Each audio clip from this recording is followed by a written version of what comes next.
If 100 of you all come up with the same piece that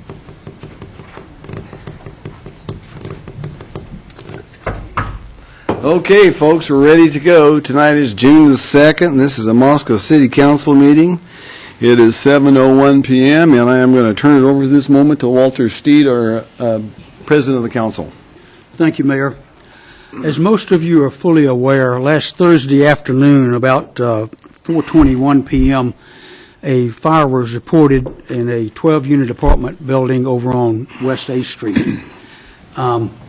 Being the liaison to the fire department from the City Council, I feel a particular responsibility to make some comments that I really believe the mayor and council will support and agree with. That fire, for those of you that either didn't see it or didn't see this picture in the paper the next morning, really posed a major threat to more than one building. Had there been wind from the west, that fire that quickly worked its way to the attic and through the roof had 4 and 5 foot flames going along the ridge line. Had that not been contained and controlled by the Moscow Volunteer Fire Department, it could have caught the building to the east as well. As it was, the building has been vacated. Part of it will have to be rebuilt, but the structure of at least half of it was saved, and it was done with your volunteer fire department, which saves the city of Moscow and its citizens anywhere from $3 to $3.5 million a year because they are volunteers.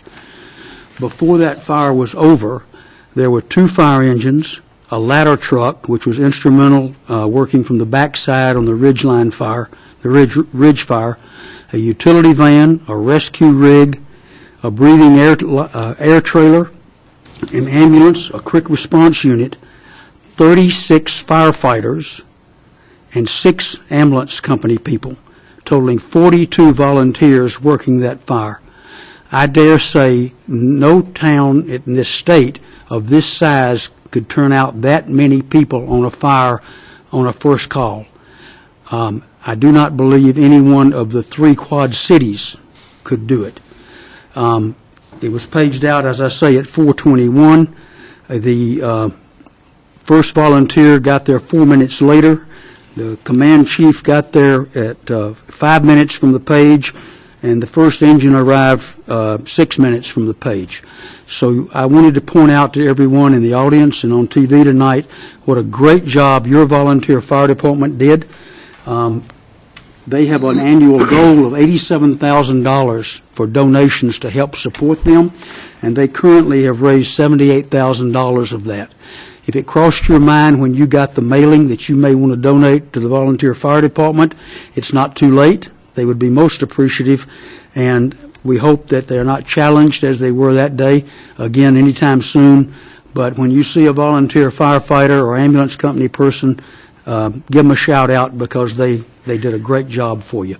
And with that, Mayor, would you rise and we'll say the Pledge of Allegiance.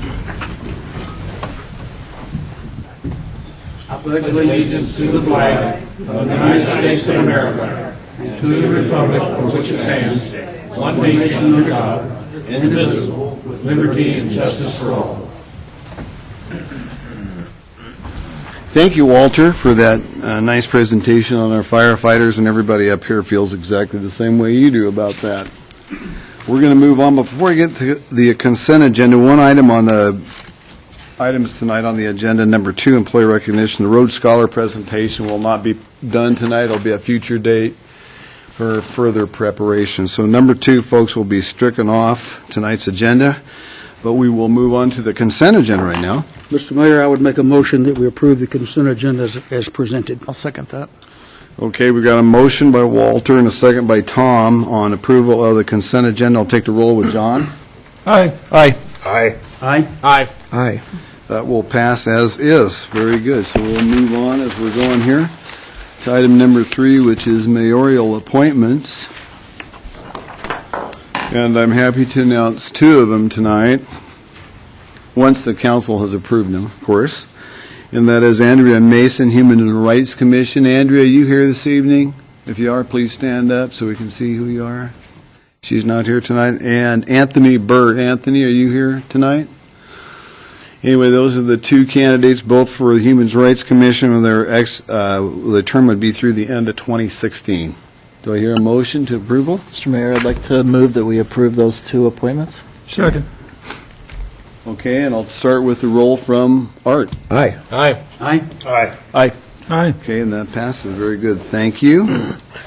Now we'll move on to public comment. Before we do the public comment and have folks respond to us for 15 minutes, I want to have Gary get a chance to respond to daycare issues that we had the previous council meeting. Gary, if you'd like to take a minute on that. Thank you. I've asked Rod Hall, our city attorney, to address the issues of the relationship between the city of Moscow regulation of daycares and that of the state, as well as the zoning regulations for parking and commercial residential zones. So, Rod? Thank you. Yeah, the issue was raised last time concerning what's the relation between the state code and the city code. Under Idaho Code 39- Chapter 11 there, it talks about the policy of the state of Idaho to establish minimum standards for daycare centers. And also under that section of the code, under 1108, talks about local option. And that states that if a city has adopted ordinances for regulating and or licensing daycare services, then the provisions of this chapter shall not apply. And for a city to qualify to be able to have the jurisdiction over daycares, they must have, they're required to have included in their ordinances the requirement for criminal history background check, at least as stringent as in 39-1105, which talks about going through all the FBI, any state system, and do a background check on anybody who wants it to be a daycare provider. It also says that you have to be in compliance with the fire safety standards, with the health standards, with the immunization requirements, and with training requirements. And under Moscow City Code 9- Chapter 10, talks about Moscow daycare ordinance. All those are covered. And then the other issue was the planning and zoning. I think that's a much bigger issue, trying to figure out, how can we allow a large daycare operation within a residential area and not have to deal with the parking. So I think that's going to be a bigger issue that will need to be looked at probably through planning and zoning. Gary? One of the things that we indicated last time, we are in preparation of a memo to the mayor and city council that kind of lays this out in a more comprehensive fashion so that when this issue comes up again, we'll have that on tap for you. So you should expect to see that in the next couple of weeks. Okay, very good. Thank you for that information. Now I'm going to open it up for public comment. This is for members of the public that can address this, as long as they're not matters that concern tonight or something that is on a pending before the Planning and Zoning or the Board of Adjustments or some type of enforcement action or personnel matter. I welcome you to the podium, and please state your name and address if you'd like to speak at this time.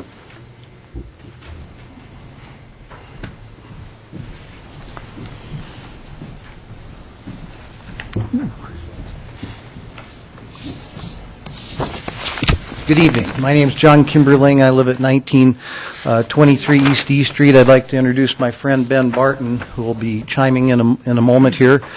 We are here tonight as volunteers who serve on the committee that puts on the Officer New Bill Kids Safety Fair every year. We just wanted to take a quick moment tonight, remind you that great community event is coming up this Saturday, and take a moment to thank the city. This is our 10th event, and we couldn't do it without the city of Moscow. In fact, the very first supporter recognized is the city on the back of the chart there. The city, police department, fire department, parks and rec are integrally involved in this, and I think I've seen just about all you guys there on numerous occasions. So we're going to do it again Saturday. Hope to give away another 600-700 bike helmets, check a bunch of car seats, and a number of other things that I'll turn it over to Ben to tell you about. So I'm Dr. Benjamin Barton. I'm with the Psychology and Communication Studies Department at the University of Idaho. I'm at 1785 East 6th here in Moscow, for the record. As John said, we do want to thank the City Council and the city in general for all the support and the help we get with the fair. This is the 10th anniversary of the fair. It's grown over the years into a large affair every year, but I think this year we have as many, if not more, participants and donors to the fair than we've ever had. We have approximately 20 local businesses or organizations, including the police department, the fire department, organizations like Safe Routes to School, and one of our board members is right over there, doing the fair. And it's one of those things that is hard to measure, because with the distribution of bicycle helmets and car seat checks, distribution of safety materials, the impact that law enforcement has there and the fire department has, Life Flight, MedStar, all of our participants, that impact is hard to measure because it prevents injuries. And when injuries don't happen, we don't see anything, right? So we don't know that anything's necessarily been prevented. So it's kind of hard to measure, and it's easy to forget about. But I think the fair does a lot of good for the community, and as John said, we are very thankful to the city for the support that we have. So we hope to see some of you there Saturday, 10 to 2 at Eastside Marketplace. Anything to add, John? Thank you, Ben, for that presentation. And John, why don't you stand back up at the podium real quick, because this guy for the last decade has been the paramount in spearheading this thing that I personally know about. And so, John, I appreciate all the work and effort that you've done on this Kids Safety Fair.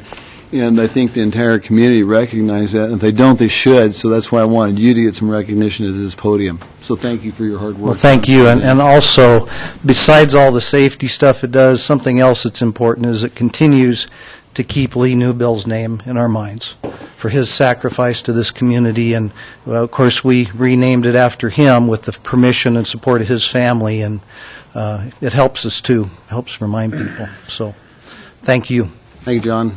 Ben? Thank you. Okay. Additional comments from the public on anything that's not pertaining to this evening or in future meetings? Hearing none or... Oh, here, come on up.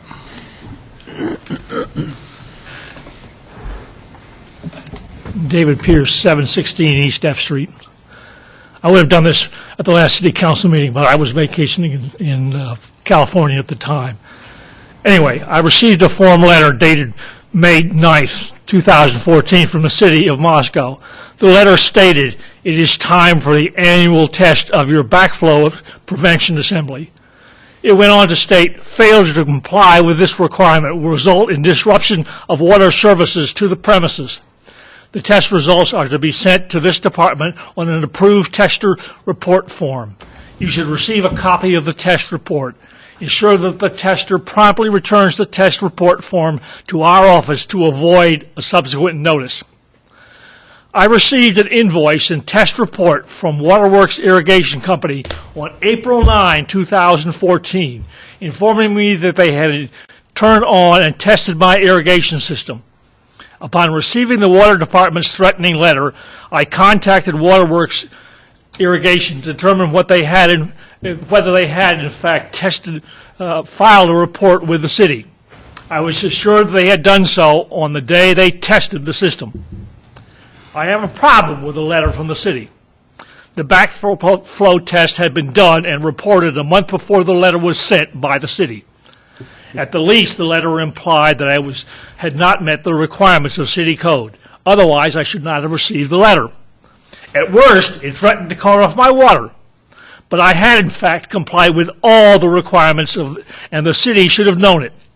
Why, then, should I and anyone else who had already had their system tested and had the results reported to the city, have received a letter suggesting that they were about to be out of compliance with city code? Thank you. Thank you, David. And I'll personally respond to that right now, David, because I got an exact letter just like that at my house, saying the same exact thing that yours did, as hundreds of other folks did as well. So did I, Mayor. And so the point that I'm saying is, number one, you weren't singled out. And any folks out there in TV land, please don't take this personal, because it's an annual thing that comes up. And I, as you, David, I had a sprinkler firm that had taken care of mine as well. Not quite as expedient as yours was. It was a little bit later. But that same letter went to all of us. And it doesn't matter if you're mayor of this town or just a normal citizen or somebody that owns property, you will get one of those letters, folks. Please don't take it personal because it happens to all of us. And anyway, I just wanted to share that with you, Dave. I didn't know if you knew that or not. Okay. Bill, one other thing you might mention, too, is the fact that that's not really a city ordinance. That's so that we have to comply with the state ordinance. The state requires that. Okay. So. Very good. Thank you, Wayne. Okay, other comments? Seeing none, we will move on then to number 5, which is the Commission Report, Sustainable Environment Commission. Gary Reedner will be the presenter of that.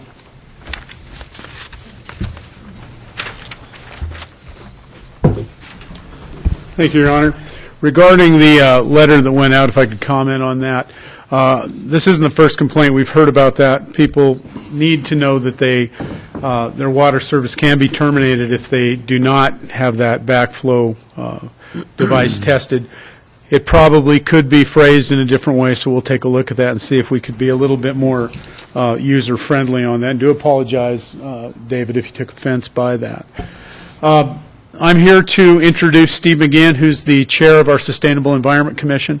The Sustainable Environment Commission is a commission that a City of Moscow commission, which Steve will tell you a little bit more about it, but they are charged with overseeing and making recommendations regarding the health and environmental practices within the city. So Steve's here to talk about what they've done in the past year, I think, since the last report. So let me see if I can get this here for you. Nope, not that Wrong one. There we go.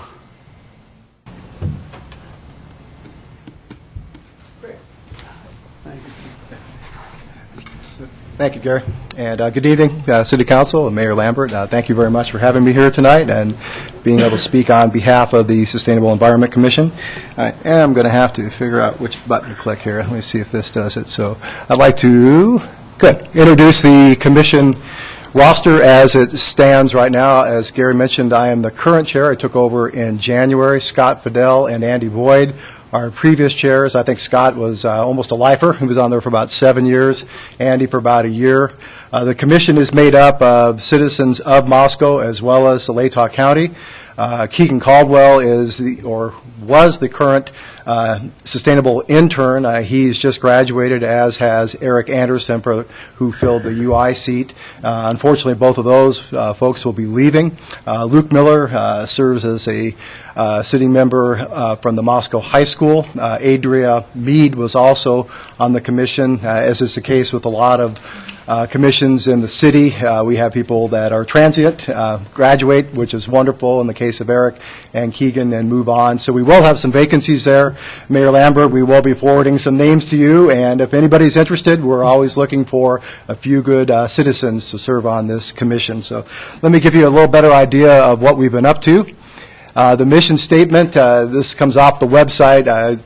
Gary paraphrased it, but our charge is to solicit advice and information about sound environmental management practices and help to promote public health and safety for the citizens of Moscow. We like to say we give good advice. Sometimes I think we're just limited to giving advice. Whether it's good or not is up to the listener. What I'd like to do then is give you some rundown on some recent accomplishments. One has to do with aerial pesticide spraying. If you've been around the Palouse, you've seen scenes like this from time to time. It's a common occurrence, particularly in the springtime when the fields are wet. And in response to a complaint from a citizen, the SEC, Sustainable Environment Commission, was contacted and asked what process do citizens have for filing a complaint, as well as just simply having questions answered with regard to these types of activities. And I will say that I learned quite a bit. I work for the College of Ag and Life Sciences at the university, and as I contacted the State Department of Agriculture and identified the process, I found that in addition to pesticides, fungicides, and herbicides, dry fertilizer is sprayed, and in some cases just simply smoke coming out of the back of the plane as the pilots try to get a feel for the wind and things like that. So there's a lot going on there. The ISDA, again, is the State Department of Agriculture. They do have a process by which a complaint can be filed or simply questions can be answered. We found that the citizen in this case was put in contact with the field officer for North Idaho, who is housed in Coeur d'Alene at the Coeur d'Alene State Department of Ag office.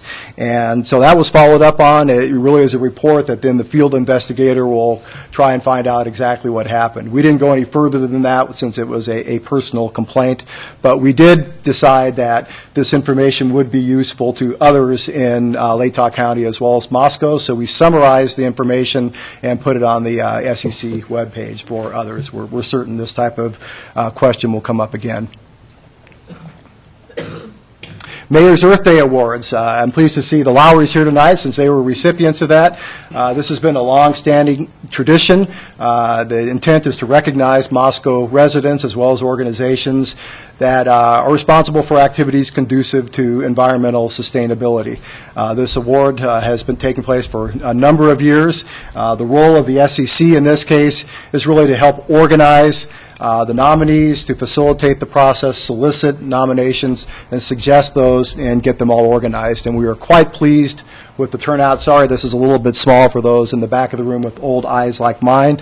But there were a number of businesses, including Myelina, as well as SMART, the public transit system that's taking place now. Several individuals, Pat Rathman, as well as Mike and Brooke Lowry, who are here tonight. PCEI, the AmeriCorps team, for their contribution. An academic nominee, or an award, I should say, to Darren Saul, who was with the Community Partnership Program.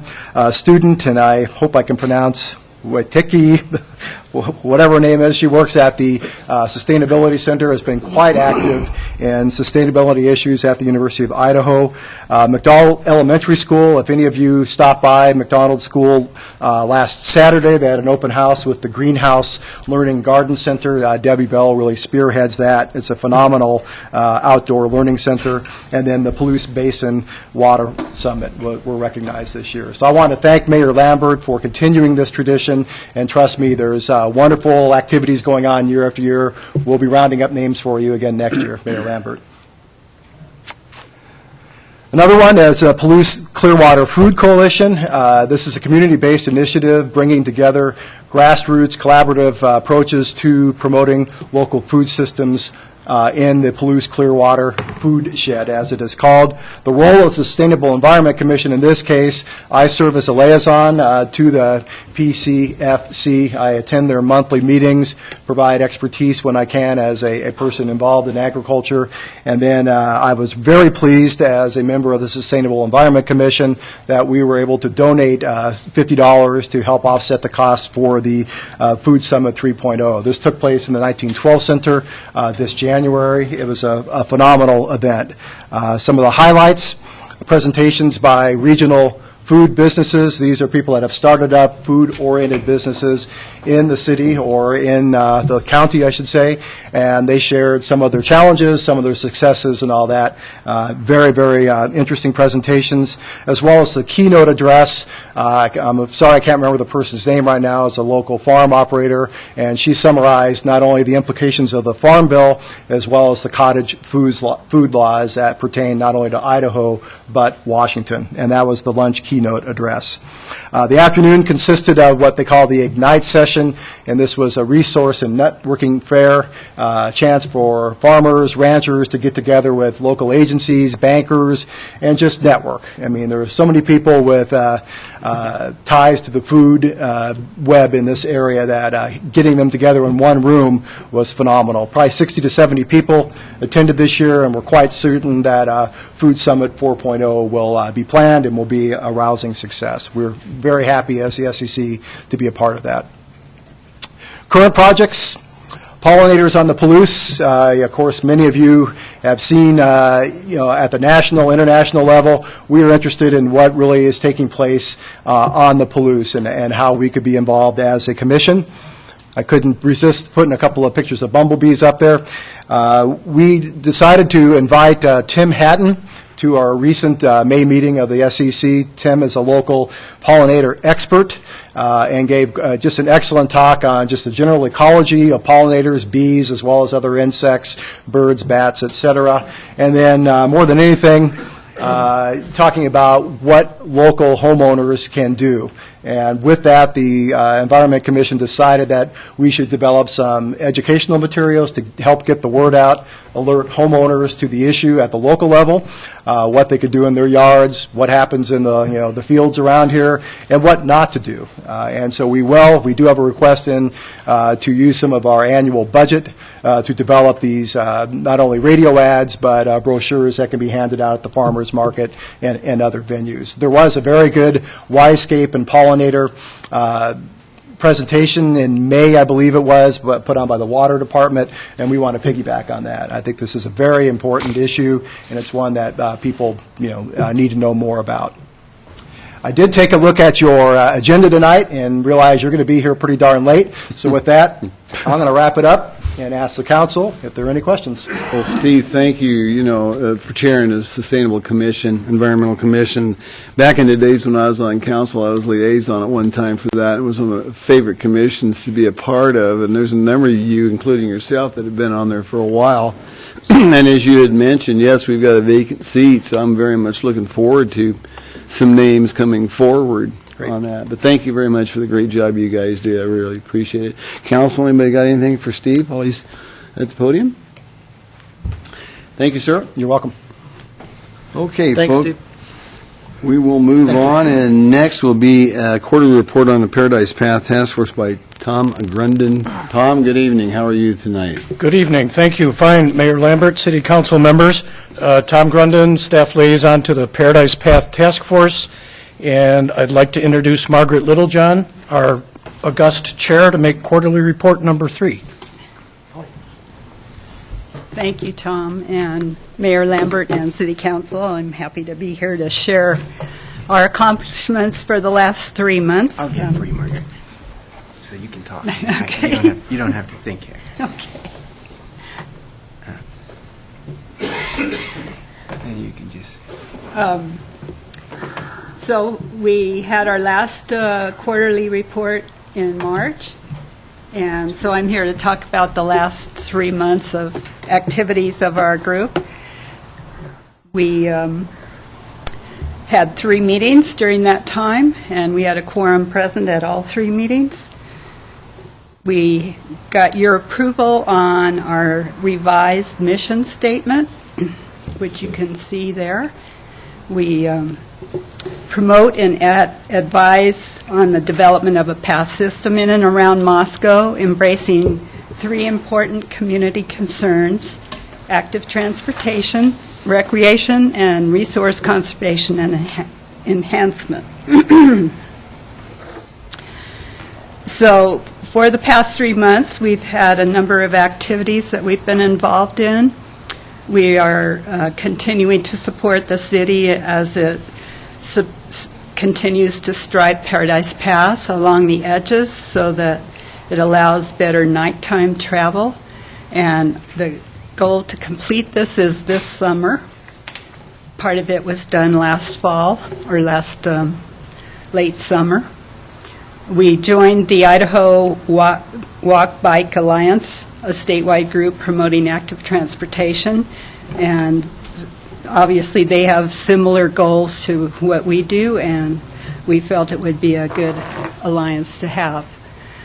We had several task force members attend the Laytuck Trail Foundation fundraiser dinner on May 3rd, and again, we have similar goals, so their pathway system, of course, extends outside the city, but Paradise Path is trying to make those connections work better.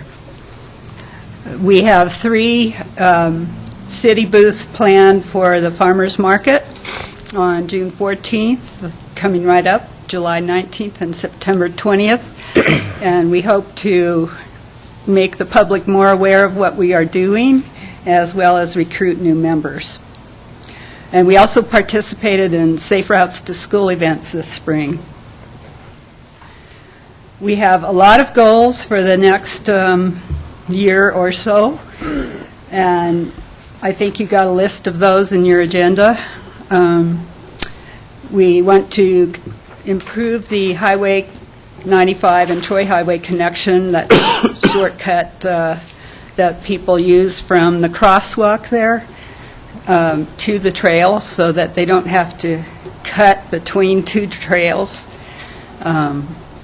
We also are working on fundraising for Blackbird Crossing, which you gave us permission to help with advertising that fundraising. We are working on scheduling the improvement of the butterfly garden at Berman Creekside Park in collaboration with the Parks and Rec Commission. We hope to host one or more Paradise Path work days for members of the public and our group. And we're collaborating on Safe Routes to School program with the Transportation Commission to build support for a pedestrian bridge, and that should say 3rd Street, not 6th Street. A pedestrian-only bridge over 3rd Street. We're continuing to support the development of the White Avenue Highway underpass, which you see a photograph of there in the lower corner. And I understand that that just came off the city agenda for a hydrologic study for FY15. So that's kind of disappointing to us.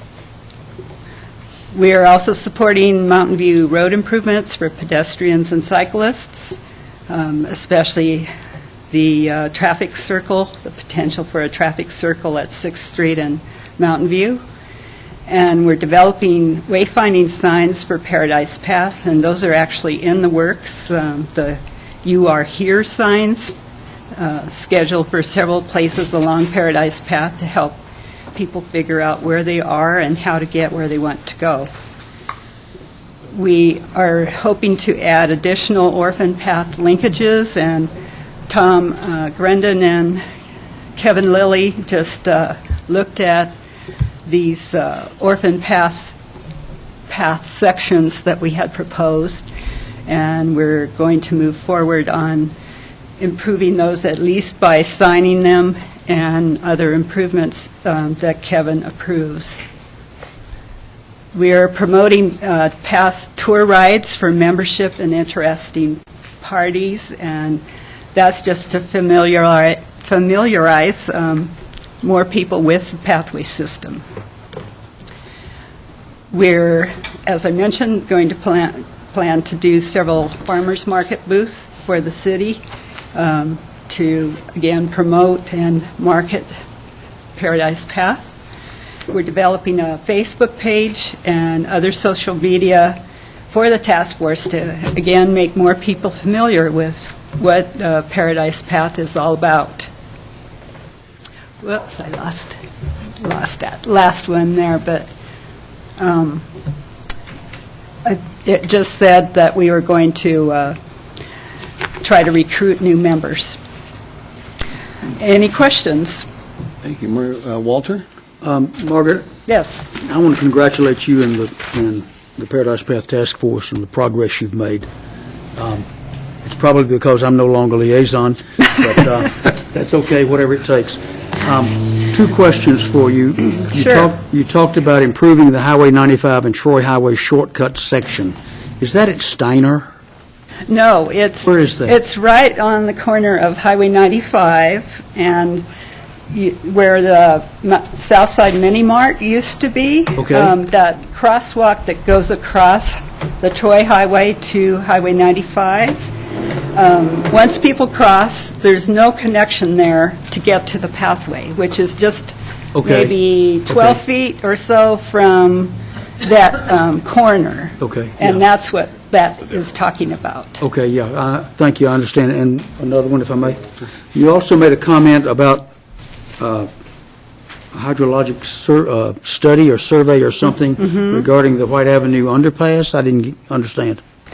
Well, my understanding is that that was taken off the city budget for FY15 to and actually Mike Lowry is going to address more of this in the next presentation. Okay. But if I'm wrong about that, I apologize, but I thought that's what was happening, that study was scheduled for FY15 and is now not on that agenda. Okay, thank you. Thank you, Margaret. Next, we have Professor Mike Lowry from University of Idaho to make a presentation on the proposed Highway 8 underpass project. Mike? Yeah, it's good to be here. In Moscow on the Move, they keep calling it undercross, so I wasn't sure what word to use. But it's the underpass of Highway 8 that many of you have heard of, and I'll take a few minutes to discuss it.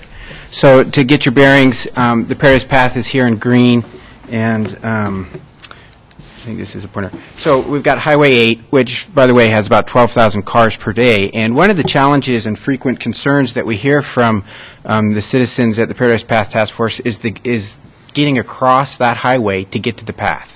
There's residential areas that are in that vicinity that would like to get to the university or elsewhere, and getting across that highway is really difficult. So although there's such a fantastic path, not a great way to get to it. And it's not just that. There's also the school. We've also heard concerns from parents who are trying to get to the charter school and the other high school that are up there on Highway 95.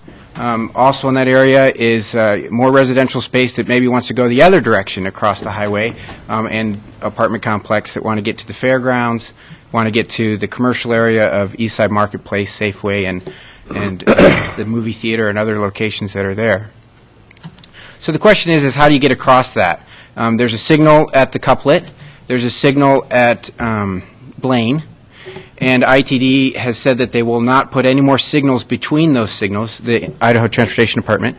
They said that maybe in the future there might be a signal that goes in at Mountain View, but there will certainly probably never be a signal between there. So that space is about a mile, a little over a mile of an area that is very difficult to cross to get to the pathway.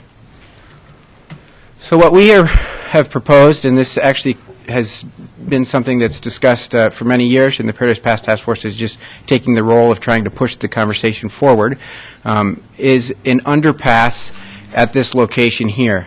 An underpass, undercrossing. Again, it's in Moscow on the Moves, and they're using the word undercrossing. I don't know, maybe that's what you do when you're from Portland, because that company's from Portland.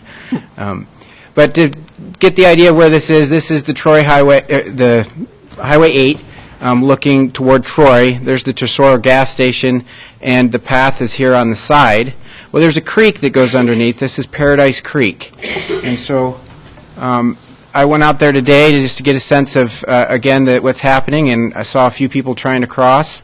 Here was this woman actually had 2 children there, a dog, and a child on her back, and was struggling with this intersection. Now, you might wonder, why would someone want to cross there when there's not even crosswalks? But I have a 5-year-old and a 3-year-old, and I know when you need to get home, you're not going to walk a half mile that way and then a half mile back to get to wherever you're going. And here's an older woman with a cane trying to cross. Here's a family trying to cross. This was just today out there. So here's some shots of the creek looking north. Again, this one was taken in the winter. Here's the pathway, and the idea is that the path would branch off, go underneath, and then come out. This is now from the other side. Oh, no, this is actually still looking north. And then this is now looking from the other side and come up, and then go along White Avenue toward the fairgrounds and Safeway. I'm a civil engineering professor at the university, so I had a group of students take a look at this, and they designed it, and this is one of the designs that they did. They designed it in a CAD drawing software, and they designed all of as structural engineers, they were designing all the requirements. Here's another example of what it might look like in another community, an underpass underneath a bridge.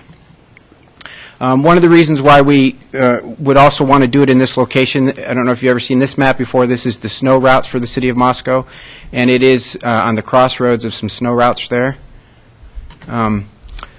And the project is more than just the underpass. Here is somebody walking toward where the underpass would be in this section here, and there's not a sidewalk currently along White Avenue. The city owns quite a large right-of-way. I understand that there was a thought that at one point it was going to be an arterial. I don't believe that's still in the plan, but because of that, it has a rather large right-of-way, and so the proposal is also not only to do the underpass, but then to continue the pathway along White Avenue until the fairgrounds and Safeway, the entrances there. And then the other part of the proposal is that this is now looking at Lynn Street, and to have a bridge that would cut across a bike and pedestrian-only bridge that would cut across to Lynn Street. Here's now looking from Lynn Street toward the Tesoro gas station, and that would come down there. And it would be a bridge something like this, which was the new bridge that was installed, a prefabricated bridge that would be dropped in. So in all, the project is an undercrossing on Highway 8, a path to the fairgrounds, and a pedestrian bridge to Lynn Street. And I'm just going to make a few more comments on why we feel this is an important project. You may be familiar with another section of trail, which is called Heron's Hideout, and then goes around where the new baseball fields are, which is another good reason to want to connect this. And then there's also a path that goes out to Mountain View by Good Samaritan. And our proposal then would connect that with White Avenue and the fairgrounds. And there's also something in the long-range plan of connecting up what they call the Damon Street connection and connecting up to Mountain View. Now, Paradise Path Fast Forward has a great vision to then maybe connect up, and they've been in conversation with PCI about coming down through here in a long radio.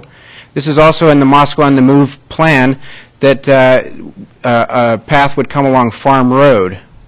And so all in all, this is what we would call a Paradise Loop. And it would be a pedestrian and bicycle shared use pathway that encompasses the community.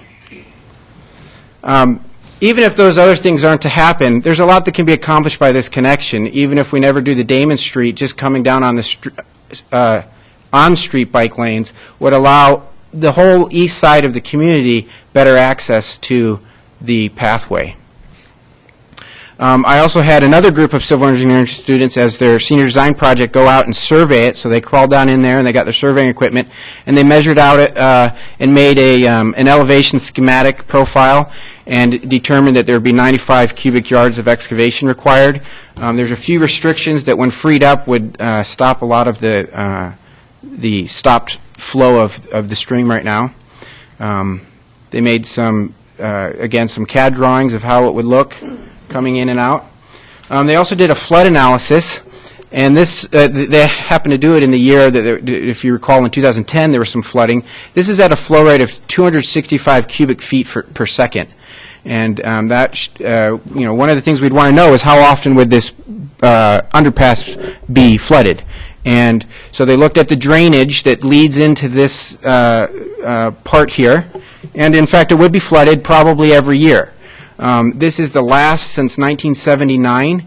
This is the max flow rate that has occurred every year, and the flooding that my students calculated, which again, these are students, so they Wayne, I know you want me to be sure that students aren't perfect with their calculations, but they did some studies. They did a good effort, and they showed 160 cubic feet is where there would be some flooding.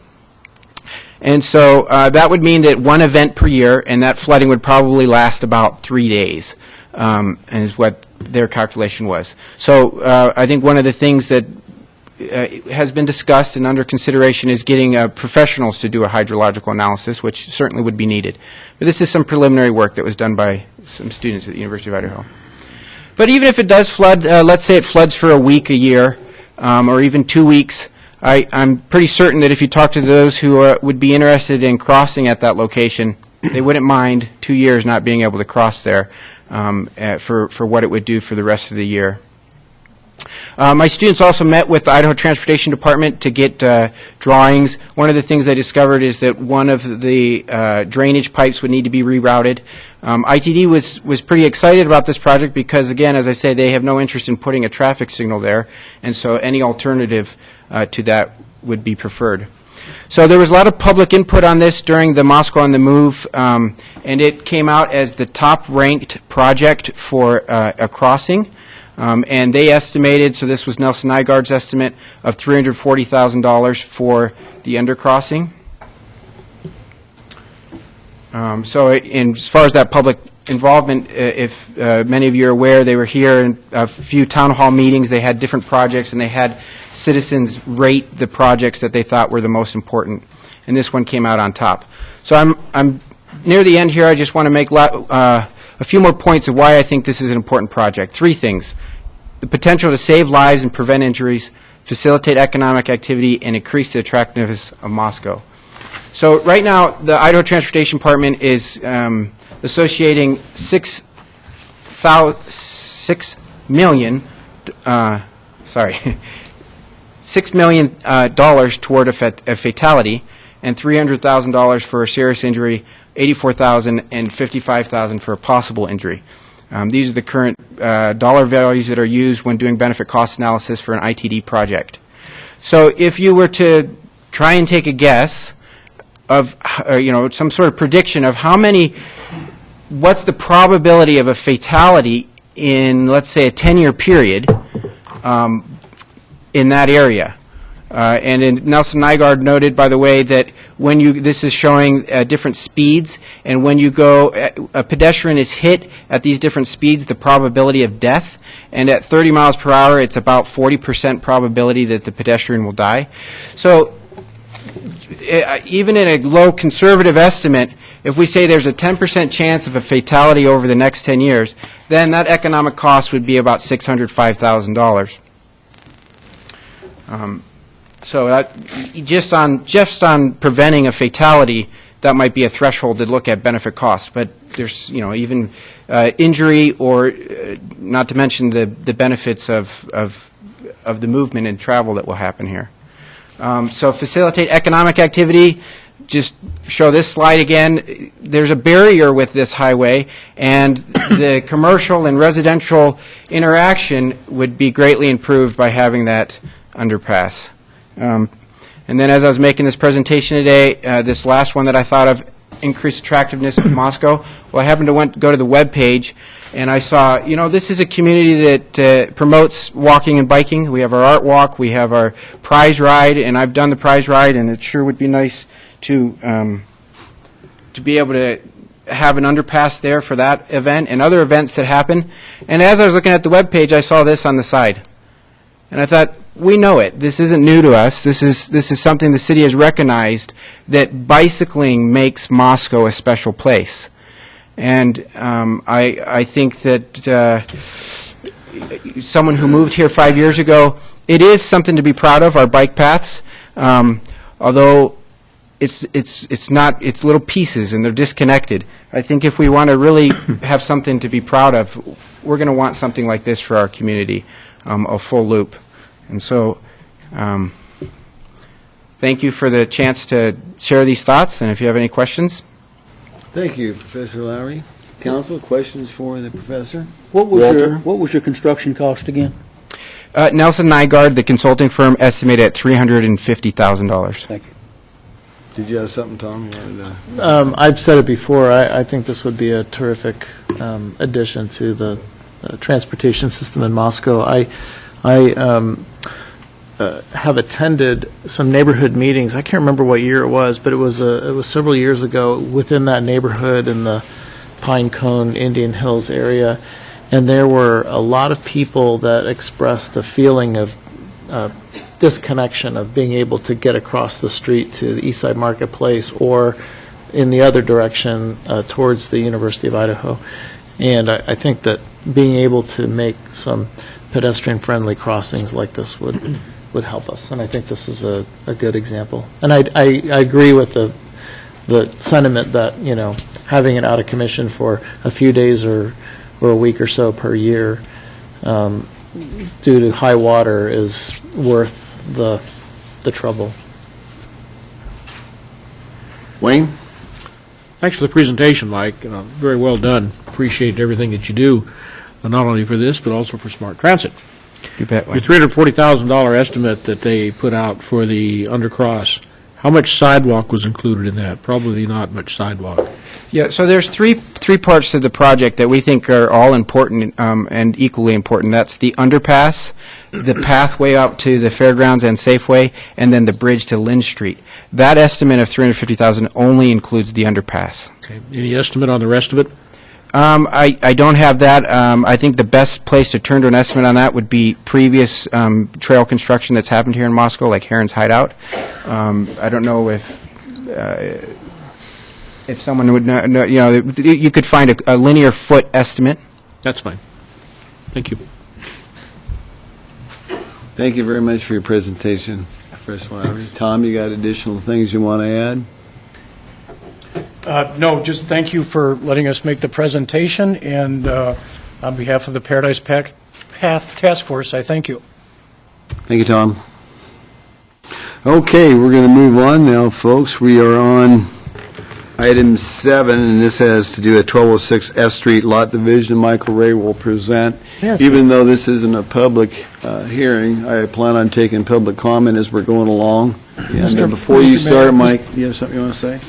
Do we need to accept the report? There's an action item that says that, suggests that anyway. I don't know if we need to accept the report or we...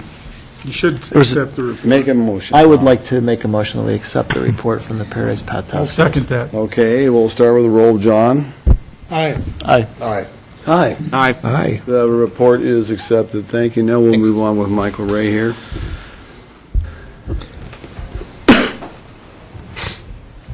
Thank you, Your Honor, members of the council. Before you today, we have a lot division request at the request of Darrell Paul at 1206 East F Street within the city.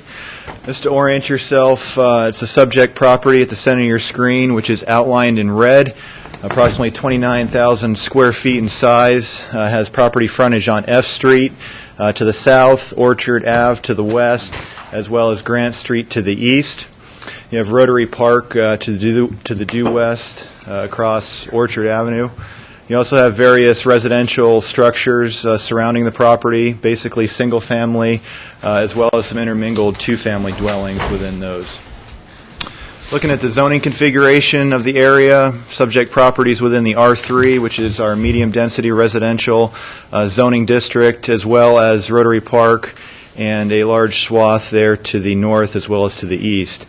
You have an R2 zone due north as well as to the south across F Street. R2 is our moderate density residential zoning district. Just a closer aerial view of the property contains one dwelling on the west-hand side. There's also a shed, which is shown on the record as survey. The tree canopy prevents you seeing that on this aerial here. Once again, F Street to the south, Grant to the east, and Orchard to the west.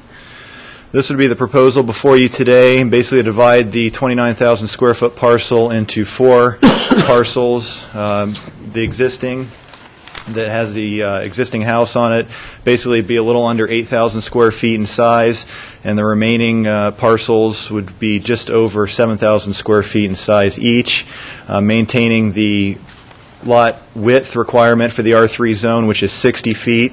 And so all these parcels either meet the 60-foot requirement or a little bit over that.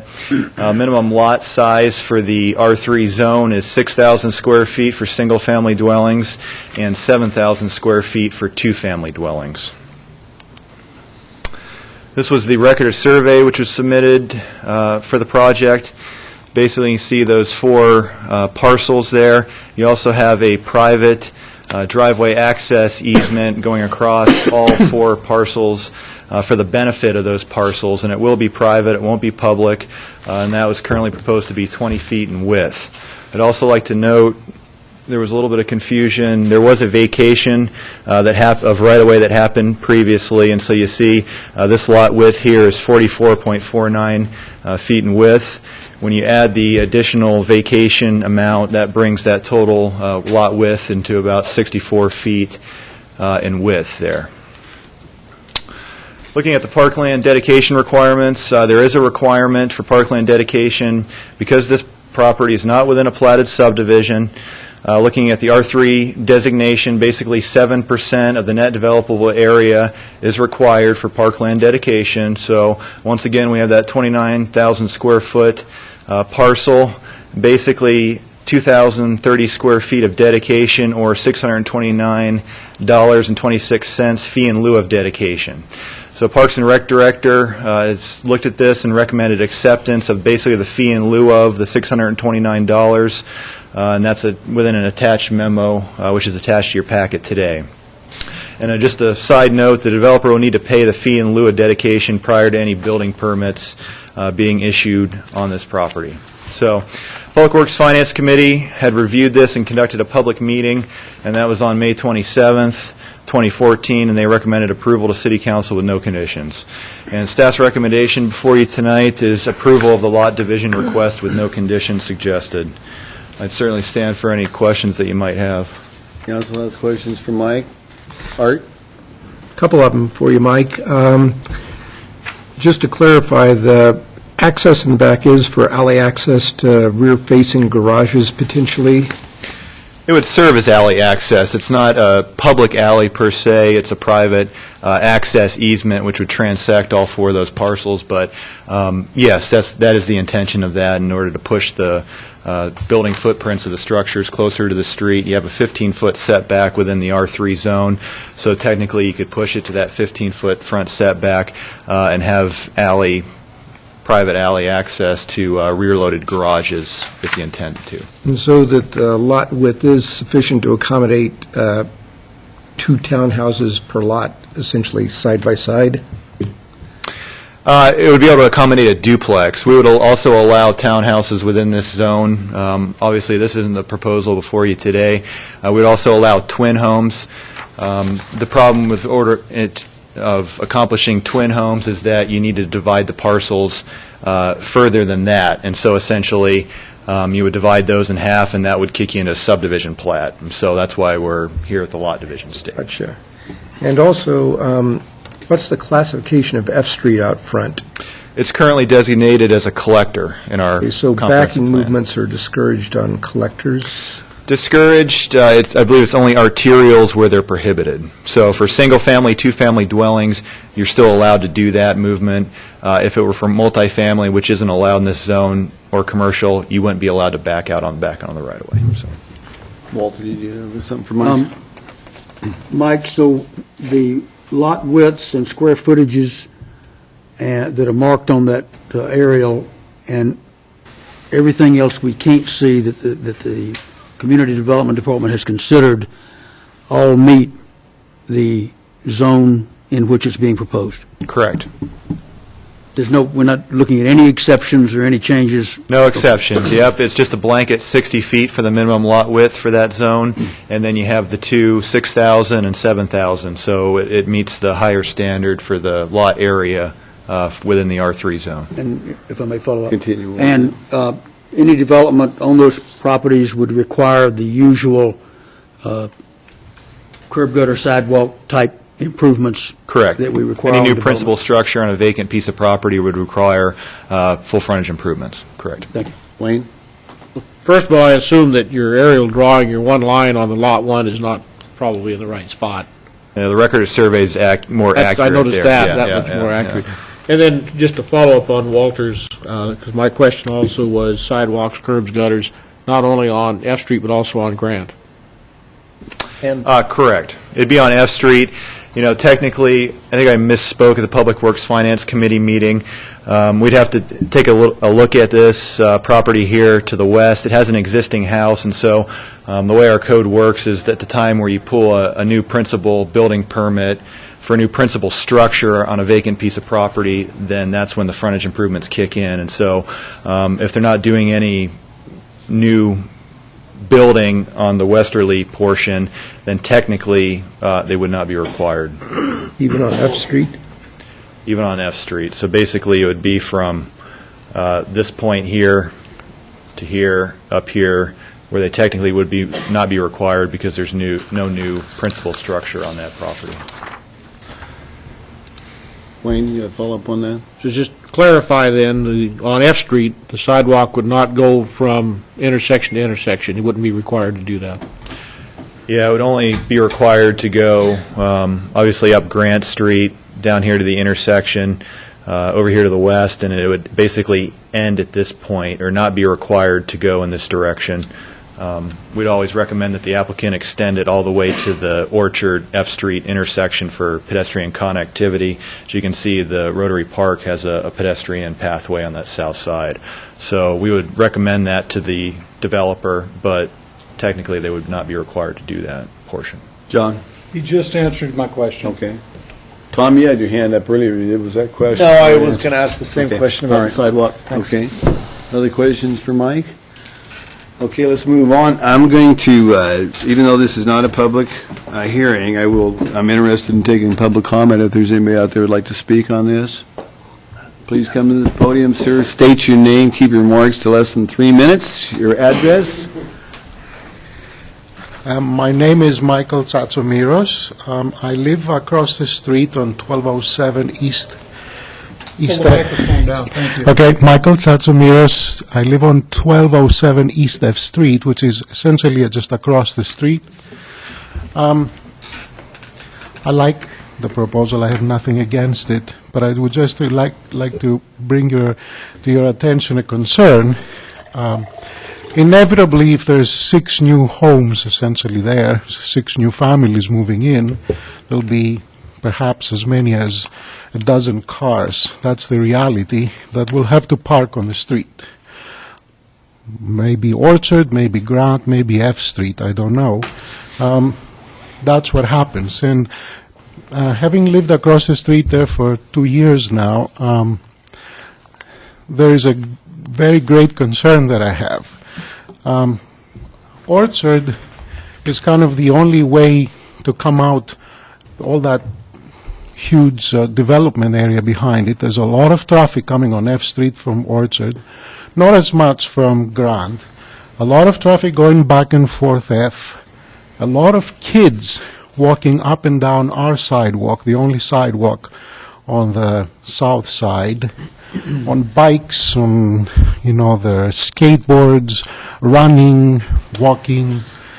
And there's also kind of a funny elevation where if you're biking out or even coming out a driveway, you can't see very far. People are speeding.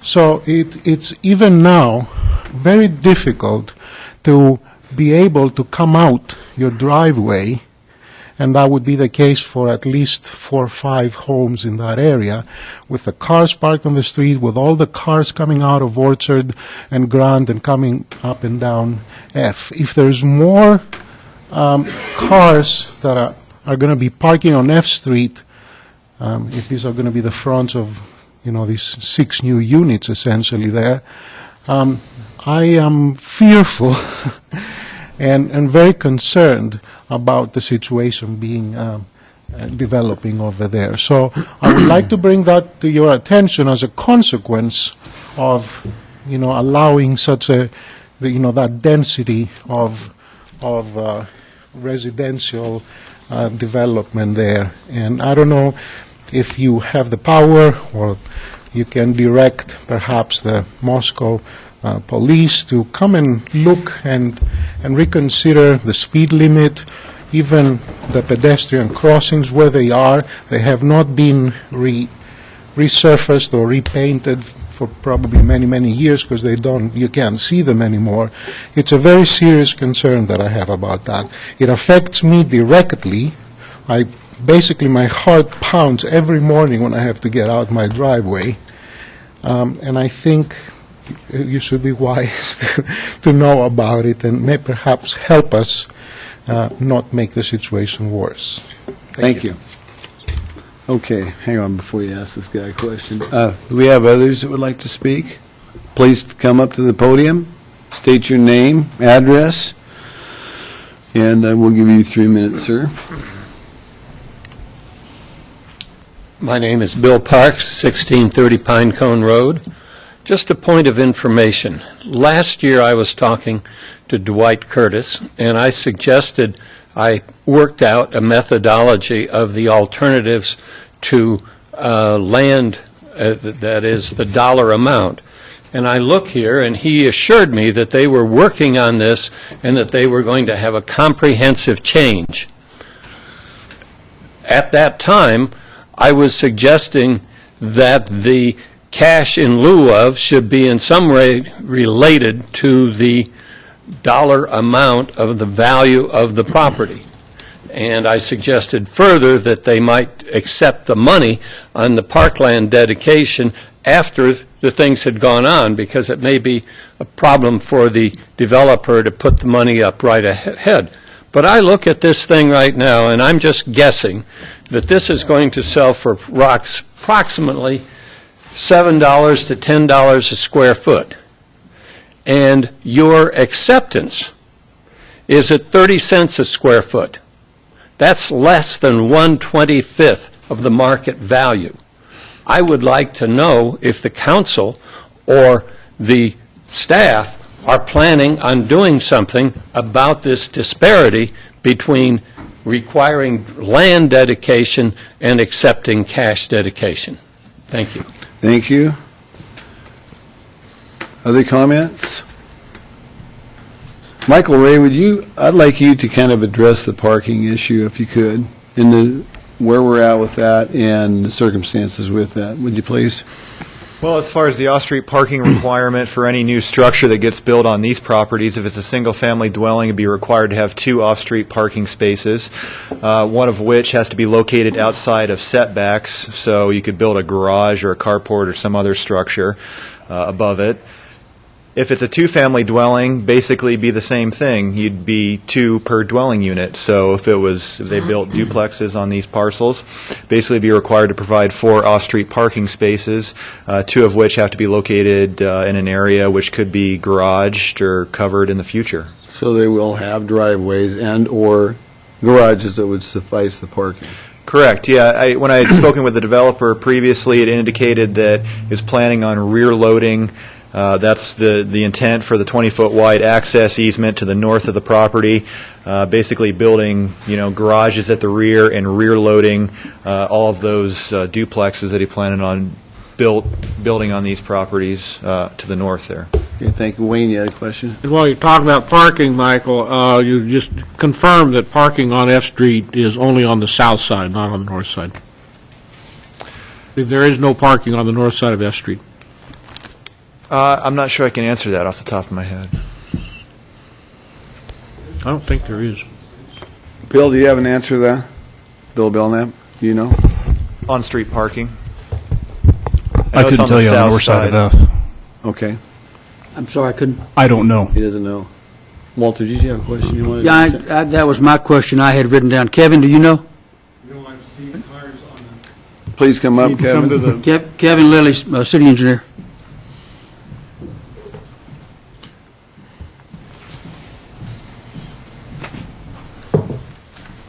I guess I don't have a definitive answer either. I know I've seen cars parked in the block from Orchard going west. And I assume that you can park further down, but I couldn't answer it without looking.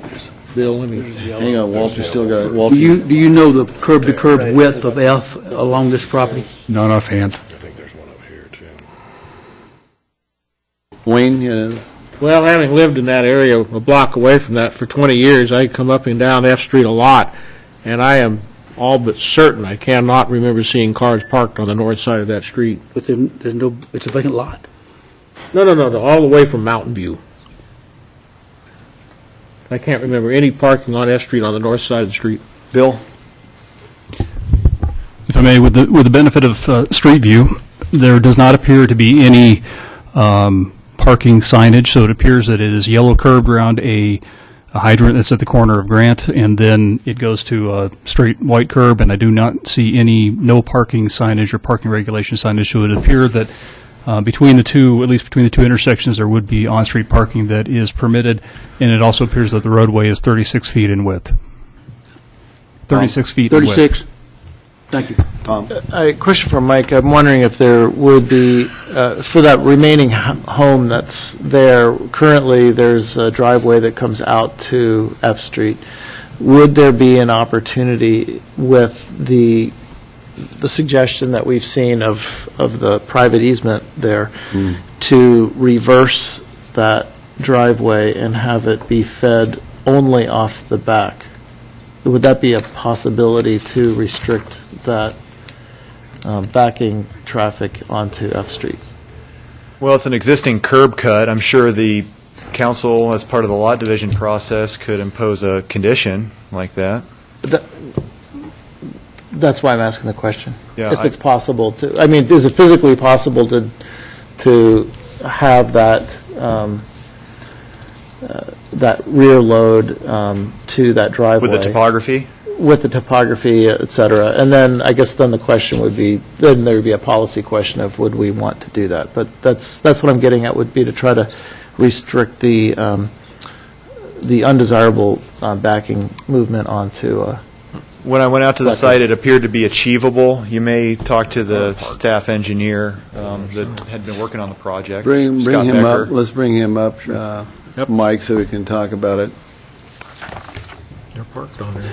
Scott, announce your name and address and who you're representing, please. Yeah, I'm Scott Becker with Hodgin Associates, 405 South Washington.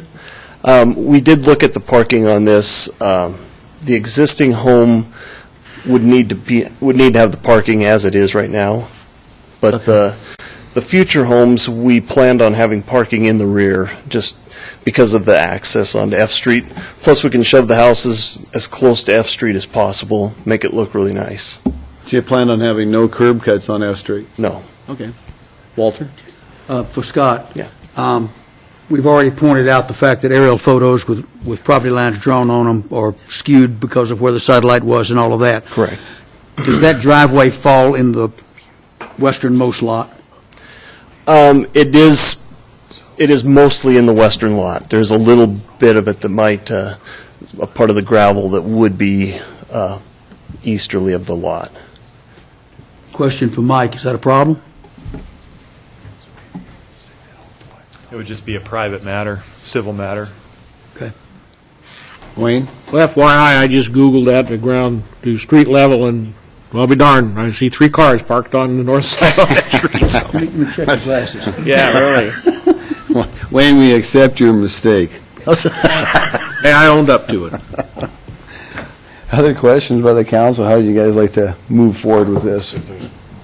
I'm kind of interested in the possible condition of requiring sidewalk for the remainder of the property around the corner. I think that if we could make the connection, it just drives me a little crazy to have sort of orphaned sidewalks that can't be completed from curb cut to curb cut. And it would be nice, I think, if we could have that completed. And we haven't talked to the developer, but I think that would be something that would be, potentially. John? Well, I think it would be nice to have a sidewalk that goes from corner to corner, and then it goes south to north up to the edge of the lot, but I'm not at all in favor of requiring it. That house has been there. It's been the way it's been for a number of years, and all of a sudden putting on a condition on something that is not going to be disturbed. I can certainly support talking to Mr. Paul and seeing if he would go along with it. But as far as making him put sidewalk in front of an established home and not making the other homes going north do the same thing, I can't support that. Walter? I'd fall in the middle between the two of you. I would support requiring sidewalks on F up to the corner of Orchard, but not north on Orchard. Just to close that and to point it toward the park.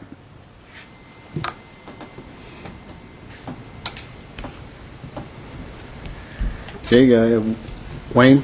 Well, I'm gonna fall in John's situation here, I think. I would like to say that I would want to require sidewalks to go all the way from corner to corner. Not on Orchard, but to have sidewalks go all the way from Grant and then stop within 60 feet of the corner, I think is a sad situation, and I would really like to see the developer do that. But this is zoned R3, and we have ordinances that are in place, and I am extremely hesitant to start picking and choosing unique situations and requiring additional things. It meets everything as far as the code is required. Mr. Mayor, Yes, sir.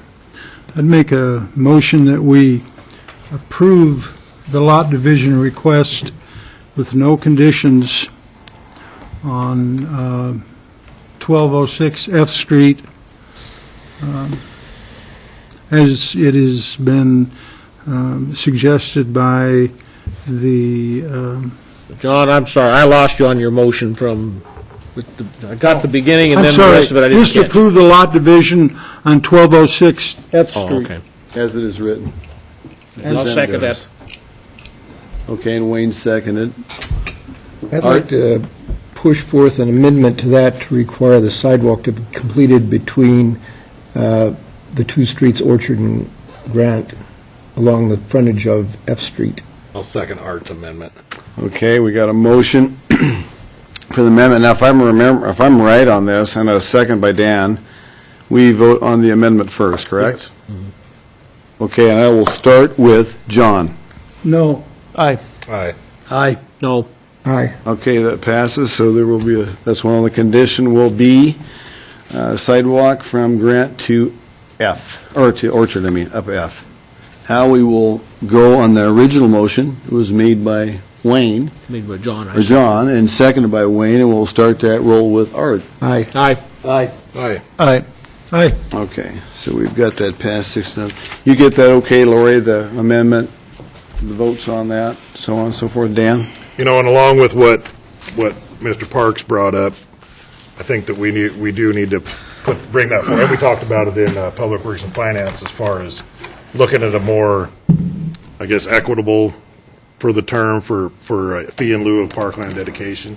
I mean, I know there's a lot on the plate, but it's something that's come up more than once. Bill, I'd like to echo that too. We mentioned it at Public Works Finance, the same concern, and I think it's overdue that we've talked about it a bunch over the years, and we really need to try to step that up. Did you have something you want to say? Well, just Dwight Curtis has got... He wants to speak, Well, or something. the action is He's acknowledging done, what he's- so, I mean, we're done with the motion, and we're done with it, so Dwight, that's something you can bring it forward in front of council if you want to address it. How's that sound?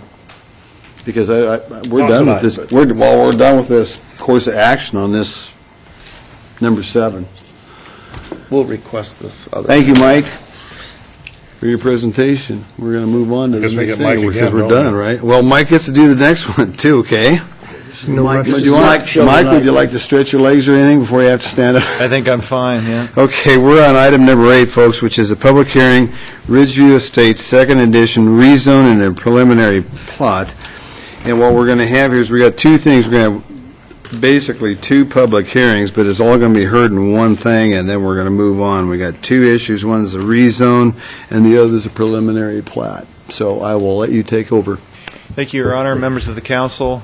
Before you today, we have a rezone and preliminary subdivision plat request for property known as Ridgeview Estates Second Edition. So just to give you a little bit of background before we get started, basically in 2012, the subject property was annexed into the city of Moscow, basically retained its current land use designation, and that was auto-urban residential, and was rezoned from the suburban residential zone to the low-density, single-family residential zoning district, which is our R1 designation.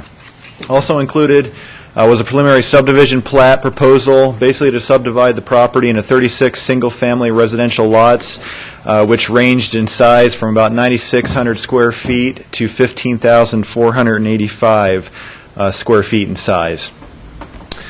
That annexation, comp plan, designation, adoption, and rezone were approved by City Council, and that happened on July 16th of 2012. Subsequently, the preliminary plat was also approved, which happened on July 16th as well, with 12 conditions. And just for the council's benefit, I've attached that relevant criteria and standards document from 2012, which basically laid out those 12 conditions. So The applicant ended up not deciding to move forward with that proposal and go to the final plat stage, and has since decided to amend their proposal and start from the beginning of the subdivision plat process. And that basically brings us to today. So the applicant's request includes two components, and the first is to rezone the property from the originally rezoned designation of R1 to a combination of R1, R2, which is moderate density residential, as well as a small portion of R3, which is our medium density residential zone.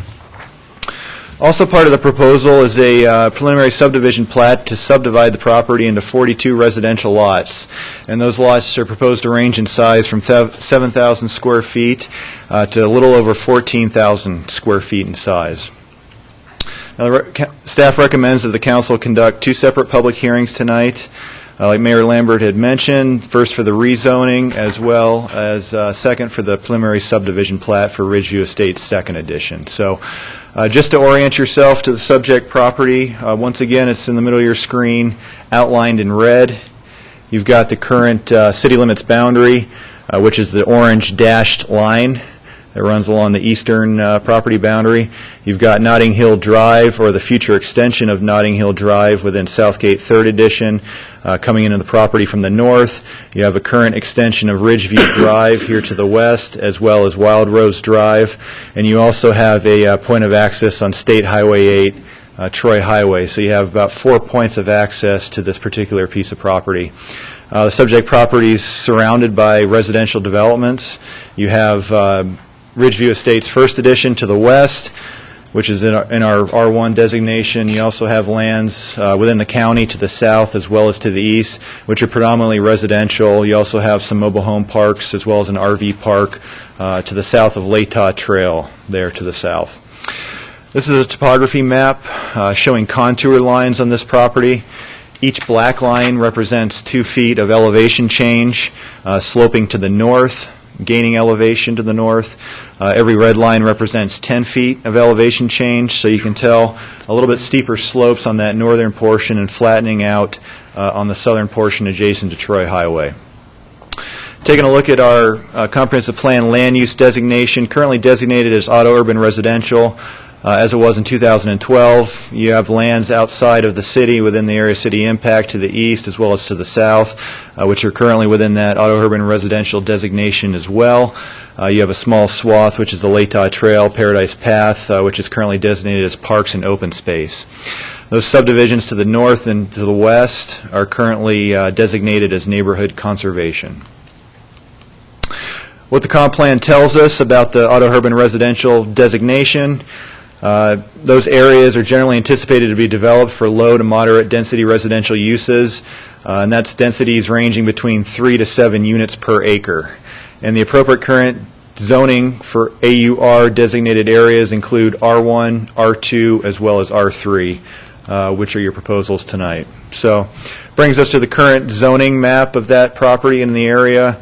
Once again, outside the city and the area city impact to the east, you have an R1 classification.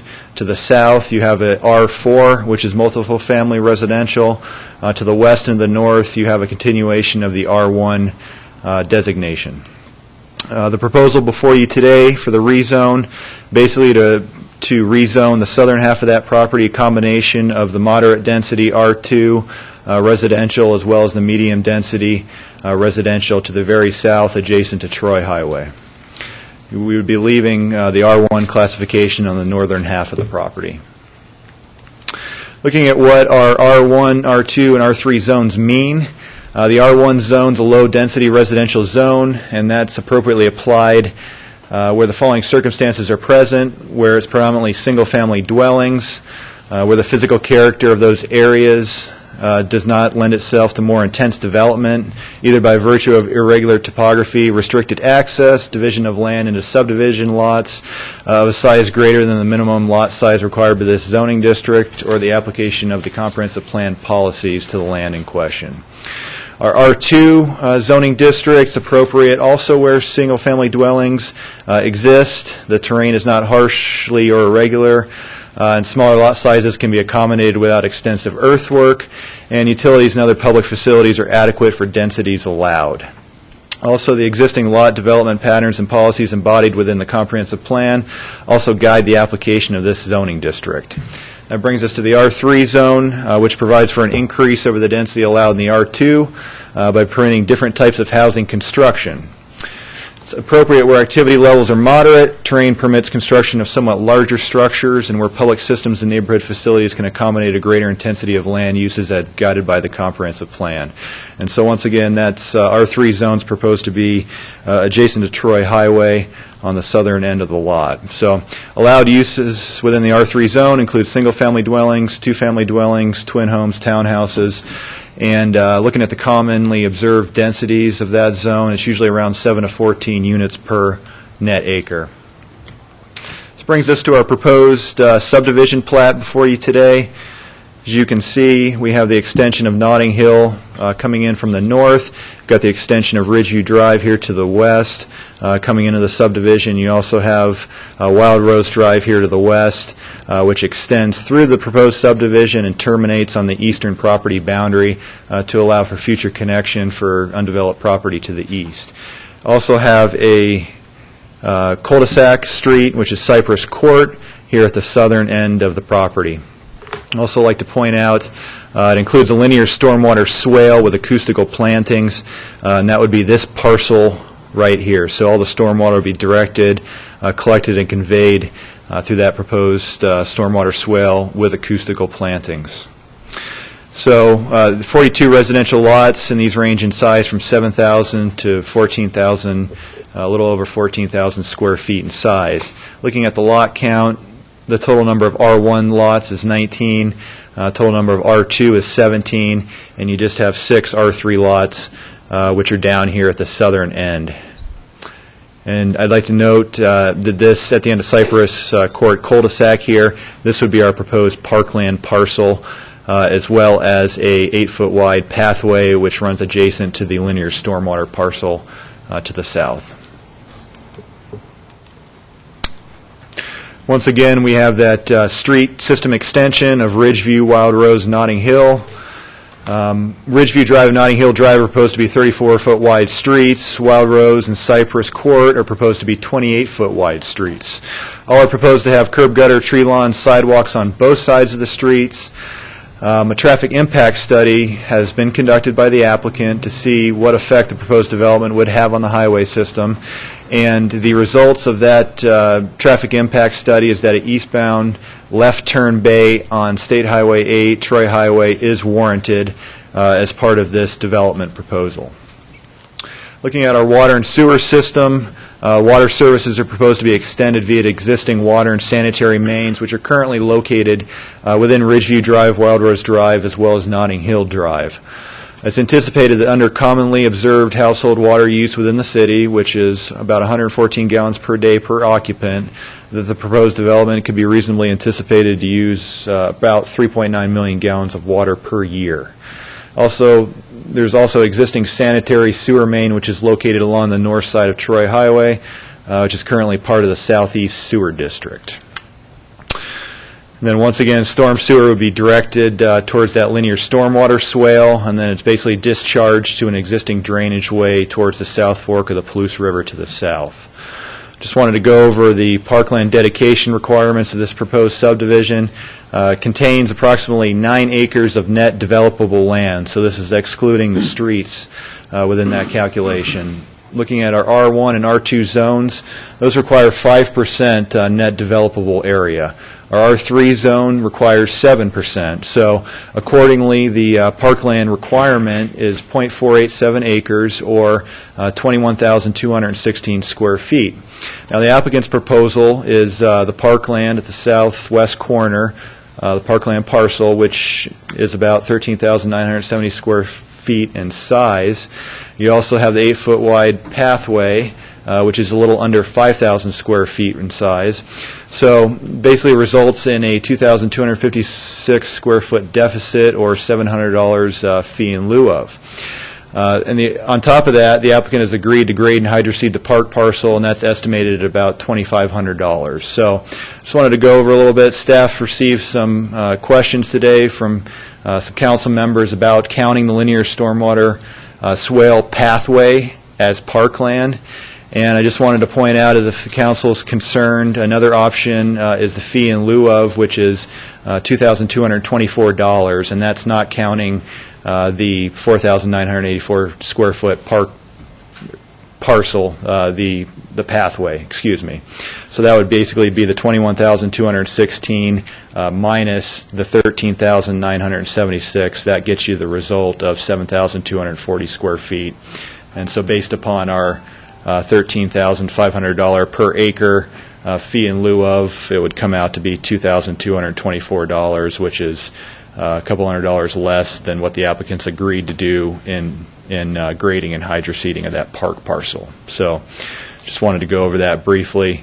And we have Parks and Rec staff have indicated that this proposal is acceptable for meeting their dedication requirements, and Dwight Curtis is here to answer any questions you may have about that. So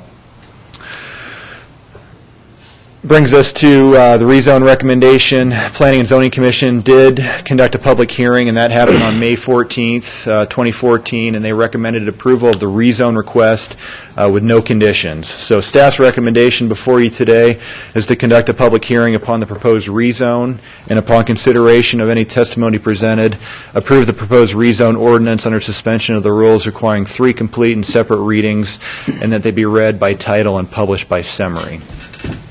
That brings us to the preliminary subdivision plat recommendations.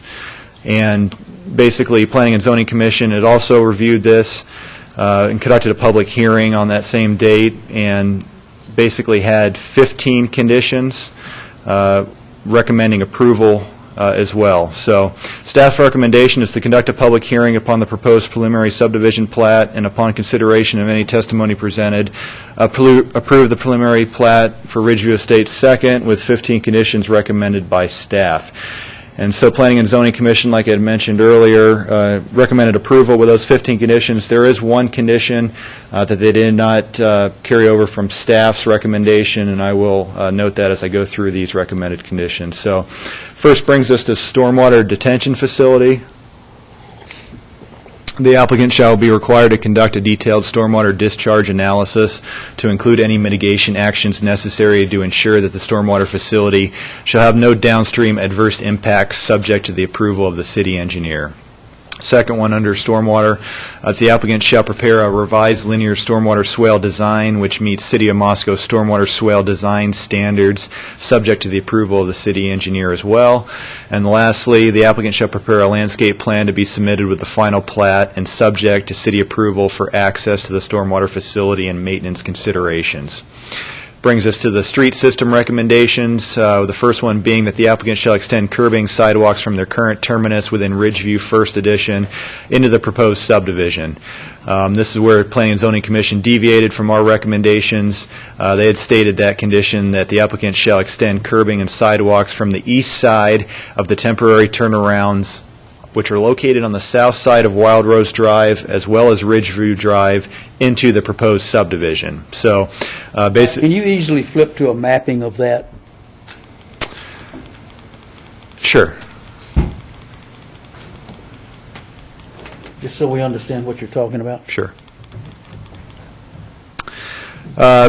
Basically, you can see these temporary turnarounds, which were Ridgeview Estates First Edition. You can see one identified here as well as one identified here. Our recommendation was to pick up curbing and sidewalks from this location and extend it across those temporary cul-de-sacs and tying in with the proposed subdivision before you tonight. So basically, that would happen in this location as well, extend curbing and sidewalks from this point to the eastern subdivision boundary of Ridgeview Estates First Edition. And with Planning and Zoning's recommendation, basically just extending it instead of from the western side to this eastern point, the east end of the cul-de-sac, to the proposed subdivision boundary. And so that would range, goes across a driveway here. There'd probably be about 8 feet in width, as well as up here would be about 8 to 10 feet in width, where they'd have to extend curbing and sidewalks into Ridgeview Estates First Edition.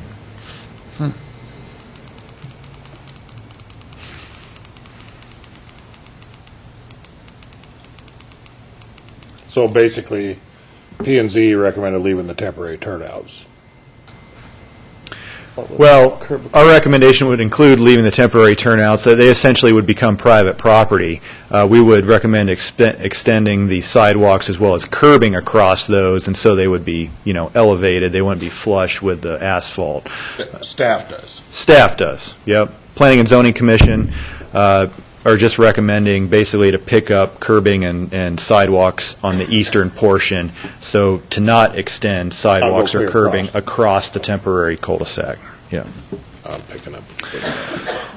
Next on our list here for conditions, recommended conditions with our street system, that the applicant shall gain access approval from ITD and complete any necessary mitigation for the connection of Ridgeview Drive to the highway system. The applicant shall change the name of the proposed Notting Hill Drive to Ridgeview Drive east of that T intersection, and change the name of Ridgeview Drive where it makes a 90-degree turn to the south. The applicant shall increase the width of the parkland parcel where it abuts Cypress Court cul-de-sac from 18.92 feet in width to 20 feet in width, and this is in order to meet our minimum lot frontage requirements around cul-de-sacs. The applicant shall also increase the width of the planter strip on Ridgeview Drive and Notting Hill Drive from 7 feet to our minimum 8 feet in order to meet City of Moscow street standards. Brings us to utilities. The applicant shall extend utilities along Wild Rose Drive to the east subdivision boundary to provide future utility connections to the undeveloped property to the east. The applicants propose to extend the street right-of-way as well as the street, but the utilities are not shown extending from the intersection of Wild Rose and the shown Notting Hill to that east subdivision boundary. Next one, the applicant shall extend the water line in Wild Rose Drive through the Wild Rose Drive / Notting Hill Drive intersection and connect with the line running north-south in Notting Hill Drive to complete the water loop. The applicant shall also extend water service within the north-south section of the proposed Notting Hill Drive to the southern subdivision boundary adjacent to Troy Highway. Applicant shall also gain approval from the Southeast Sewer District to accept sanitary sewer water in a form acceptable to both the city as well as the district. The applicant shall increase all public utility easements containing one utility to at least 20 feet in width, and shall increase all public utility easements carrying more than one utility to 30 feet in width. The applicant shall provide adequate access to at least every other manhole in a sewer line, and this is for maintenance considerations. And the applicant shall utilize a manhole to connect all sanitary and storm sewer mains to other sewer mains. And with that, it concludes my presentation. I'll certainly be able to answer any questions you might have. I'd like to also point out that the Transportation Commission did take a look at this and wanted the Planning and Zoning Commission and Council to take a look at the proposed Notting Hill, since it is a collector street, the possibility of striping bike lanes on that portion. So I'd like to convey that, but I would stand for any questions that you might have. When we saw this, or some version of it a while back, there was an issue raised, and I don't know if it's included here or not. At the end of Flomer Lane, there's a right-of-way that butts right up against this development. Was there I remember a conversation about a pedestrian access or something through there. Is that part of this proposal? I think we possibly had a conversation about that, but it never ended up being a condition on the proposed preliminary plat. Okay, so it's not part of it. Flomer doesn't hit this subdivision, it hits the one to the north. Yeah, it would be Southgate. Well, no, I agree with you, except there was a little, one map. See, there's a little notch right there, and I was wondering the northeast, Tom, is that what you're talking about? Yeah, right that there? little tiny bite. I don't know. Little teeny thing there. It's a little tiny thing right there that looks like it was intended so that somebody could walk across or have some access. I was just thinking that, shoot, somebody had a friend over there and lived over here, and, you get these neighborhood walkways that seem to be a nice way to connect so that mom or dad doesn't have to drive the kid all the way around. Yeah, I think we had discussed that, and then with the connection, the Wild Rose, the extension to the eastern subdivision boundary, it was anticipated that that street would pick up and head to the northeast and connect with Flomer anyway, and so I don't think there was a need for that pedestrian connection with that future street connection there.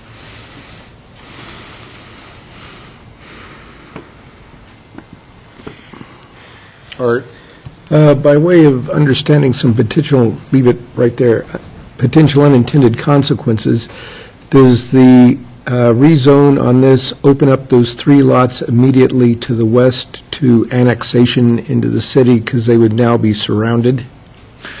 Well, it's currently that case. In 2012, we had an annexation of this property, and so that's already occurred.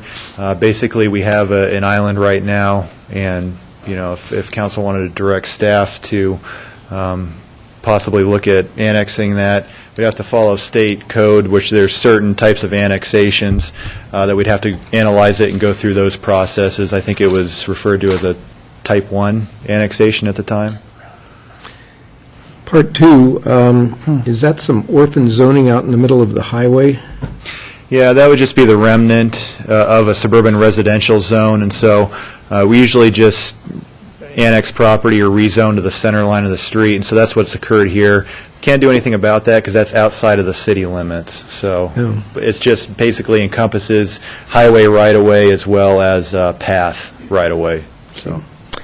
And remind me later, but I'd like to have a further discussion about, since Notting Hill is a collector, at least striping the remnant road all the way down to the Troy Highway for bikes is part of the cross-section of, I guess, the potentially renamed Carmichael side of it. Other questions for Mike? Walter? Art, to speak to your question about bike lanes on what will be Carmichael, the south side of that ridge is fairly steep. The north side is really steep. I'm not sure that your average biker, and particularly any children or families, would find that street really bikeable to go up and over and then down to the roundabout. I asked the same question today that you talked about. Yeah. I was thinking about it from the Paradise Path, which is right across Carmichael. It makes a nice shorter road to go up and over than it is to track way around on the flat bits. My point is that it's kind of like coming up 6th Street Hill, at least on the north side, which people don't really do. If I may? Continue. I'm the one that raised the question about the sidewalk along the stormwater detention facility and counting that as parkland. My belief is that that sidewalk is a requirement along the highway, even though that's not a curb gutter section of highway, that we are owed a sidewalk. And then to turn around and count that as parkland, I thought was a little bit of a double dip. The explanation that Mike gave tonight, that taking that and valuing it and taking it out and then showing the shortage and putting the small though it is, Bill Parks, amount toward that missing parkland dedication square footage brings it up to a shortage of $2,224, and the developer has proposed to do $2,500 worth of grading and hydroseeding in that area. Your Honor, if I may. The debate should be taking place after the public hearing. The explanation staff's given now public hearing should be opened on the rezone. That should take public testimony, debated. Then the issues of the preliminary plat can be taken up when that comes up for public hearing. Okay. Other comments for Mike before we open it up? Thank you, Michael. I will open up the public hearing for the rezone. That's what we're going to talk about. And I would like to hear from the applicant, please.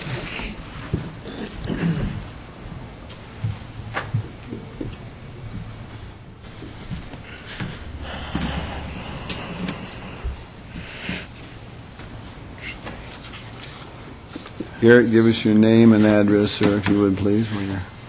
Okie dokie. Garrett Thompson, 1024 Pinecrest Road, Moscow. Good evening, Mayor Lambert and council members. As usual, Mike has done a great job presenting our application tonight, so thank you, Mike. I would like you to approve our proposed rezone and proposed preliminary plat with the recommendations of Planning and Zoning Commission and subject to our engineer's review. I know there's been some discussion about parkland this evening. I guess what I was hoping to create with this is kind of a Travois Way sort of thing with some plantings, also the stormwater detention pond built into it, and a pathway that then would go down to the park, do whatever you want to do in the park, and then, you know, proceed out of the park. But I also understand Councilmember Steed's. If I may, Your Honor, again, we're talking about the preliminary plat issues. We're on the rezone right now. Exactly. Okay. So you're going to get a chance when we open the public hearing for the preliminary plot. Okay. Yeah, you'll be able to speak about that. Let's focus on the rezone, and we'll do the latter in the second half of this. Perfect. When you saw this 2 years ago, we came forward with larger lots. After consideration, we decided to do some transitional zoning. See R3 down by the highway, which I guess we would hope that would be either smaller single-family residences or possibly twin homes, townhomes, sort of thing. Moving farther up the ridge to the north, R2 lots, single-family houses, a little bit larger, and then proceeding farther up the ridge to the north, larger lots that would mirror those similar of Ridgeview's first edition. So that's why we came forward with that, and I would just like to ask you to approve this part of the rezone, and so we can move on. Okay, thank you, sir. Thank you. I would entertain others that are in favor of this rezone issue to please come up, state their name, address, and take 3 minutes or less, please. I'll take less, I hope. Susan Wilson, 208 South Main Street, Suite Number 2, and I represent Thompson Development and work along with Garrett on this application. Thank you, Your Honor, and council members. Just really quickly, we had neighborhood meetings, a couple of them, and some of the major concerns included some of the density and the concerns of what that would do to the development.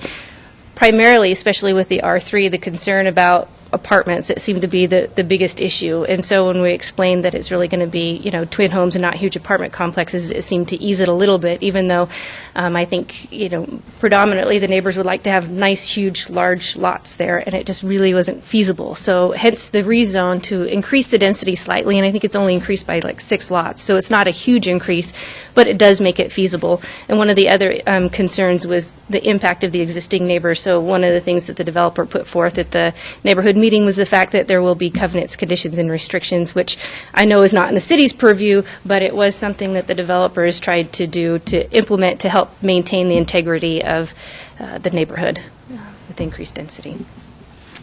That's all I have. I respectfully request that you approve the rezone application. Thank you, Susan. Other comments in favor of the applicant? I will take general comments or disapproval at this time. Please step up here, ma'am. Give us your name, address, and My name is Lois Pritchett, 2970 Highway 8. My west boundary joins their east boundary. I'm right down on the Troy Highway on the corner. I have some real concerns regarding all these changes to the zoning. The land to both, as you saw, to the east and west is R1, single family.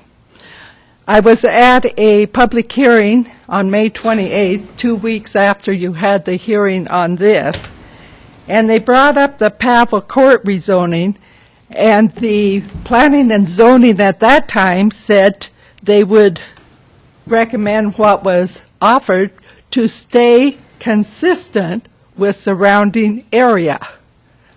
Also, they considered the rezoning on Asbury Street that same night, and the same people said that they wished to stay in compliance with consistency in the area. Then I find 2 weeks earlier, this is not quite staying consistent with the area.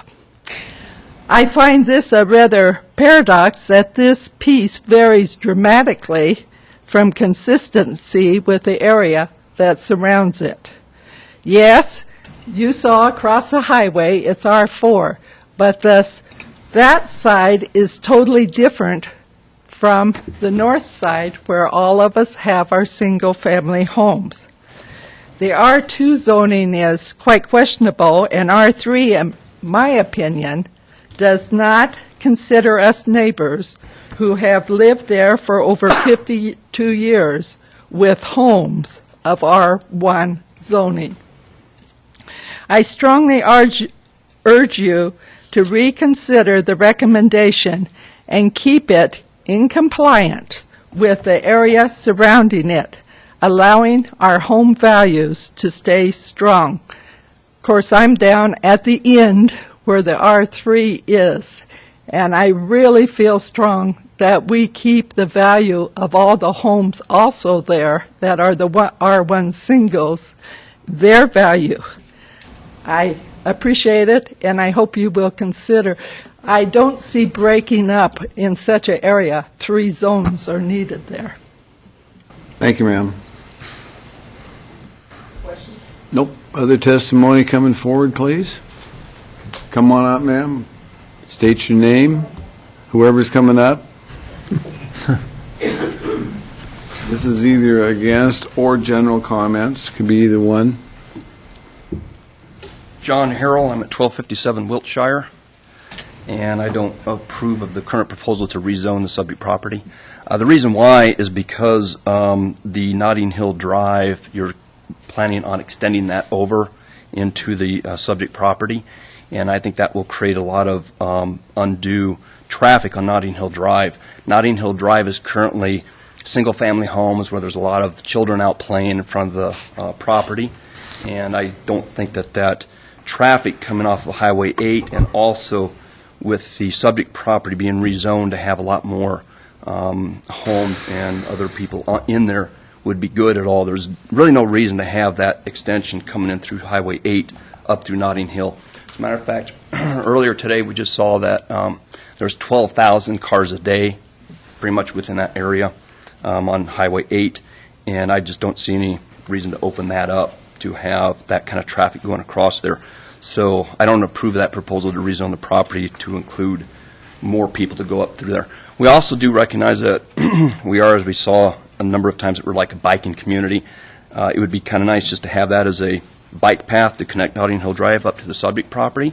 I do know that it is a pretty steep area, like you had mentioned previously, but people, when it gets steep, they just get off, walk their bikes up over the ridge, and they can walk on down, drive their bikes on down from that point. But there is no reason to extend the road across. I'm also going to have the exact same discussion with respect to the next topic, which is a proposal for the preliminary subdivision You'll plat. get a chance to talk about that. Should I come up and repeat everything I just said? Well, when it comes to the preliminary plat, we're talking about the rezone, sir. I understand. I'll be right back up. Thank you. A question for You got a question for the for him? gentleman. Did I understand you to say that you didn't think Notting Hill Drive, where it exists now to the north, over the ridge and in the other subdivision, should come up to the ridge? I don't think it should be extended up to the subject property, into the subject property for traffic to go flow. That has already been approved by council 3 or 4 years ago, and that is already platted and is planned to be built. So it's not. I appreciate your comment. Okay. Well, in that case, then. But it will occur. Okay. So then I don't have a need to come up for the second item. Then I just have the request then for the first part, which doesn't get rezoned. Bill, am I correct? Mr. Mayor.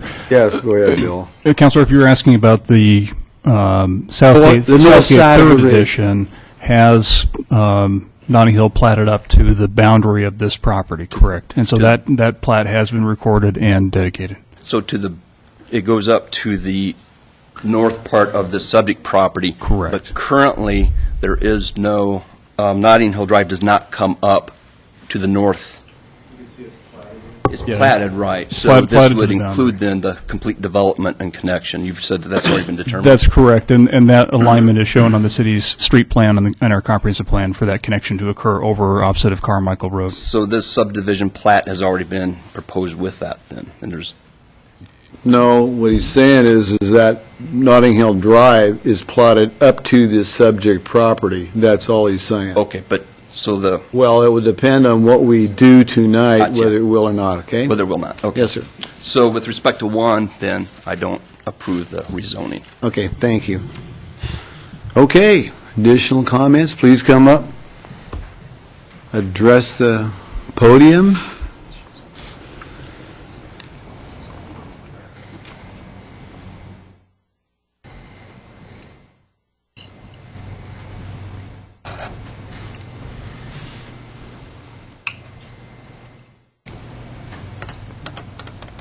Dolores Hahn, 2958 Highway 8. And I have a comment. I would like to see, we live on the southwest corner, and I would like to see it in R1, left in R1, the whole thing. Okay. Thank you. Thank you, Dolores. I appreciate that. That was 17.5 seconds, folks. Thank you, Mrs. Hahn. Okay, we'll continue on. Additional public testimony, either for, against, or general. I will have the applicant come. Oh, you want to make a comment, sir? Come on up. State your name, address, and your comments on the rezone, folks. Oh, with this, well, you said kind of a neutral comment. I just wanted to make the comment, whether it was in the plat or the rezone, is there any way for developers where there could be something included? I know, Walter, you live up there, or did, I'm not sure if you've moved. Not anymore. Okay, that's a beautiful neighborhood, and I'm into green spaces and, nice neighborhoods. And I live in I have a lot in the Indian Hills 6th Edition, and there's more rock in there than yards in Phoenix because the topsoil was removed and sold. And is there any way, because that to go with the neighborhood there, you can see how green it is, that there can be any provision with developers where they don't remove the topsoil and sell it, and then the people who move in have trouble growing trees, or... Don, we want to stick with the rezone. Yeah, that's just my you said general comments. So. Well, general comments on the rezone. Yeah. Would that have come under the preliminary plat then? Yes. Okay. Excuse me. Thank you. Okay. Additional comments, if you'd like to come up. I would like to hear from the applicant, if you'd like to come up and answer some of those things that were mentioned. Hi, Susan Wilson. I'm not sure that I can really answer all of the issues, but I would point out that this is consistent with the comprehensive plan. In fact, it's about half of the units that would otherwise be allowed under the current designation. So there is a transition. A lot of people like to have a little higher density along the highway, so it allows some acoustic barrier that would provide potentially a little bit more peace for those other lots. And as to the rest, I really can't speak as much as other than to say that when you have a development and a size of property that is what we're dealing with tonight, along with 4 or 5 roads going through, there's not a lot of opportunity to make it as feasible unless at some point you increase the density.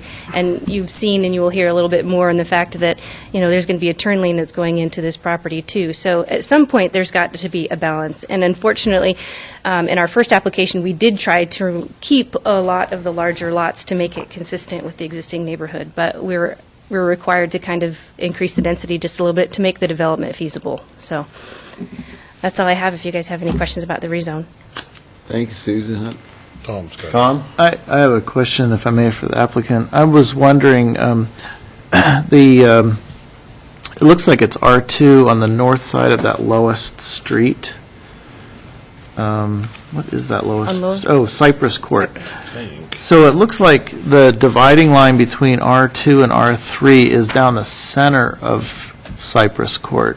And I guess what I'm wondering is, why wouldn't it include the north side as well? So in other words, I'm asking, why not put more R3 and include the other side of Cypress Court? Why is it split down the middle? I was just trying to understand that. Well, I mean, certainly we could do that, increase the density some more, but again, the Thompsons were trying to do their best to try to keep as much of the lots as they can, as large as they can, to be able to be consistent with the existing neighborhood. So we were concerned about increasing the density too much, and obviously the additional R3 would increase it by at least potentially another, 4 or 5 lots. I don't know for sure. We didn't actually even consider it because we were concerned about that, and the Thompsons really wanted to try to keep the density as low as possible, but still make it feasible. So that's why we didn't really consider doing additional density that would, result in the R3 zone on the north side. But, okay, and I have a second question. So R2 would be on the east side of so we'd have The essentially, so on the east side of, no, so now I'm like tilting, except it's going to flip if I do this. So Mike, we've got a map in the packet that shows it. Have you got that?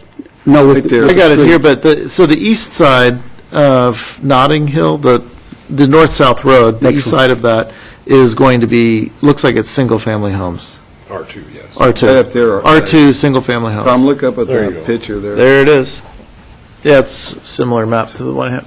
So the left, or the right side, the east side of, adjacent to Lois Pritchett's land is going to be maintained with R2. It's R2. R2 is probably single-family homes. Yeah, the dividing line here from R2 and R1 is basically Wild Rose. So the southern portion would be R2, northern would be R1. And then it extends down east side of Notting Hill. Okay. All right. Then the only lots zoned R3 would be 6 adjacent to Troy Highway right here, as well as the parkland parcel. Thanks.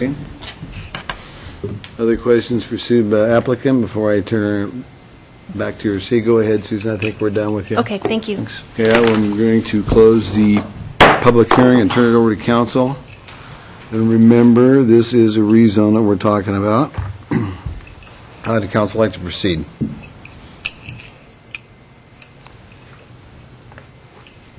Art? Well, I would make a motion to approve the rezone with no conditions, given that on the Pritchett side, the east side, they are buffered by an R2, and the folks to the southwest side have the parkland fronting on them, and further R2s up around, so the transition is not that great. It's all single-family homes relative to where the other developments abut, and I think it makes a good use of the land, so I would propose, make a motion to approve with no conditions.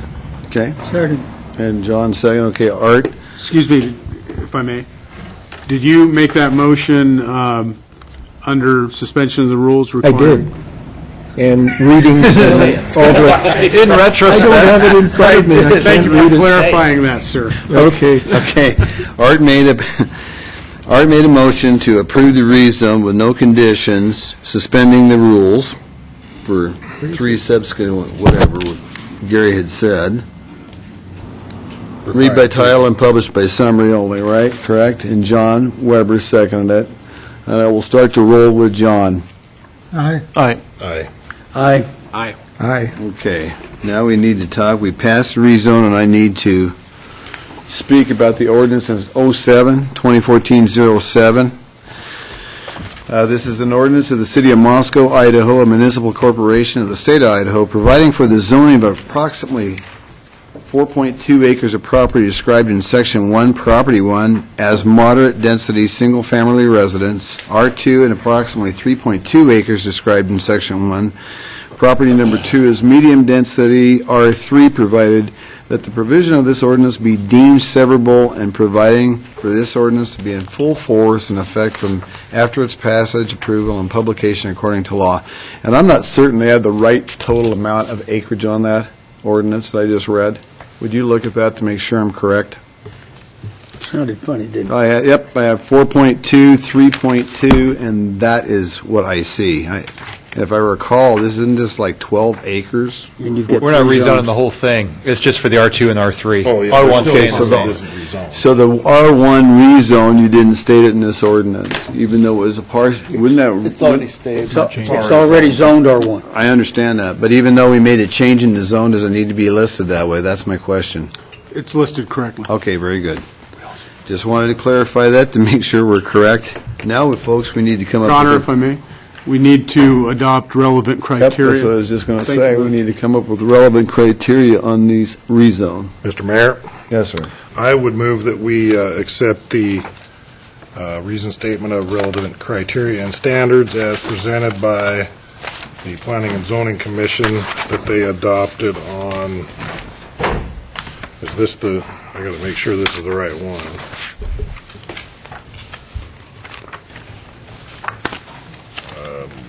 May 24, wasn't it? May 20, May 14. 14? Sent to May 14th, yeah, May 14th of 2014. Second. Okay, we got a motion by Dan to approve the relevant criteria as carried forward by Planning and Zoning of the May 14th, 2014 meeting, and a second by Tom, and we'll start to roll with Art. Aye. Aye. Aye. Aye. Aye. Okay, and that passes the relevant criteria. Now, folks, we will open up the second portion, the second part of this hearing for the preliminary plat, and I would entertain hearing from the applicant. Again on this, please. Preliminary plat, folks. Your Honor, if I may, if you would gavel open the public hearing, Oh, I think. sorry. Thank you. There we go. We are considered open, folks. God, my ear. Thank you. Susan Wilson, 208 South Main Street, Suite Number 2. Again, representing Thompson Development. Thank you for your time this evening. I'm going to try to make it quick because I suspect I might be back up here in rebuttal. And I think Garrett's going to take care of one of the issues. We do like to keep the Notting Hill name coming from north all the way down to Highway. I know sometimes city staff is recommending that it change, and there's been a request that the name of the street change from where the Notting Hill and Indian Hills Drive connect, because it changes direction and then down. And I know we've gone through this before, and just the name changing. We really would prefer to keep Notting Hill to come all the way down and connect, so it's a nice through street all the way through. If that is not your inclination, then we would like to come up with a different name for where Notting Hill comes down to meet Highway 8, rather than continue with Carmichael from the south. We've already kind of gone over the parkland. I think Mike has explained it very well, and of course Dwight is here in case you have any other questions. I would like to point out, I don't think, and I asked Dwight this earlier, if the city has actually adopted a parkland dedication that included the contribution of the developer's capital improvements along with the land. And you recall the ordinance was changed to allow that opportunity, and I think in part because of a subdivision like you might have here, where it is a little bit restrictive in the size of the property. Also, you're going to have across the hill, yes, but you're going to have Southgate 3rd Edition that has, a rather larger park over there. So we felt that given what we were trying to do with this subdivision, that the parkland, along with some capital improvements that the Thompsons were willing to provide, and in this case, 3 times the fee in lieu of, depending on how you look at it, Walter, in regards to whether you include the lineal pathway, which initially we hadn't. And so when we made the proposal, that was, we thought more than what the fee would be, but it was something that Thompson Development wanted to do. So we'd encourage you to adopt the recommendation of Parks and Rec in regards to the parkland. And then, of course, in regards to the whole list of conditions that you see, our engineer has a very standard saying when he says it's just a preliminary plat. So I can't really speak to all of those engineering type issues, because those are types of issues that Jack Hammond with Headco usually takes care of in the construction plans, and sometimes it will be feathered out in the final plat. So you might see some modifications to the plat based upon his working through those issues with the city, but we anticipate that that there shouldn't be any issues. But I personally can't say that we'd accept all of the city engineers and city staff's recommendation under the conditions, because I don't have that expertise. So hopefully those will be resolved by the time we bring the final plat. That's all I have at the Susan. moment. Thank you. Oh. You had a question A first. question, You if gotta I come may. back up.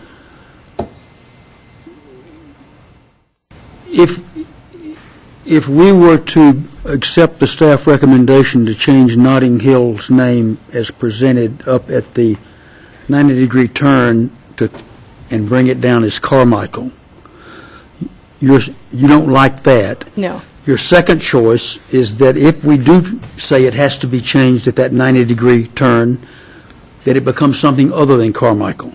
Yes, we prefer that Notting Hill comes all the way down. I understand. Yeah. So, but if it doesn't, then we would prefer to propose a different name that would start at the intersection of Ridgeview and Notting Hill. You just don't like Carmichael. We want to create the theme within this subdivision. Okay, thank you. Thanks. Okay, we will take additional testimony in favor. Applicant still. I'm wondering who named Carmichael that Garrett doesn't like. Yeah, that's what. Hey, guys, let's keep the comments down on Carmichael Road. We got the idea they don't like the name, so let's move on and see what Garrett's got to say. Excuse me. Thank you again for this opportunity to get up here and speak. I just love it. I would like to talk to you a little bit about the temporary cul-de-sacs, or what were temporary cul-de-sacs. Back in the mid-'90s, Ridgeview Estates was developed by somebody of the name Gary Sheldon, I believe. Had no connection to us other than before it was developed, we did have a lease with him. We farmed the property just like how we farm our property there, and farmed the Flomers property right next door. If I understand the situation correctly, it's one of the only subdivisions in Moscow that somehow went into default, or they had to, I don't know what they had to do, but it wasn't a good I'm situation. not sure I'm understanding what you're talking about. Is this talking about your preliminary There was plot some you're money talking about? supposed to be left aside to take out those temporary cul-de-sacs someday. In Ridgeview 1. In Ridgeview 1. Okay, we're not talking about Ridgeview 1, we're talking about But this new There's a preliminary proposal plat. to address the curb and gutters in those cul-de-sacs. Okay. they want me to pay for it. Okay, continue on. I was having a tough time following you. I didn't know if any of the counselors were or not, but I was, so. Okay, sorry about that. Okay, so Ridgeview 1 was developed.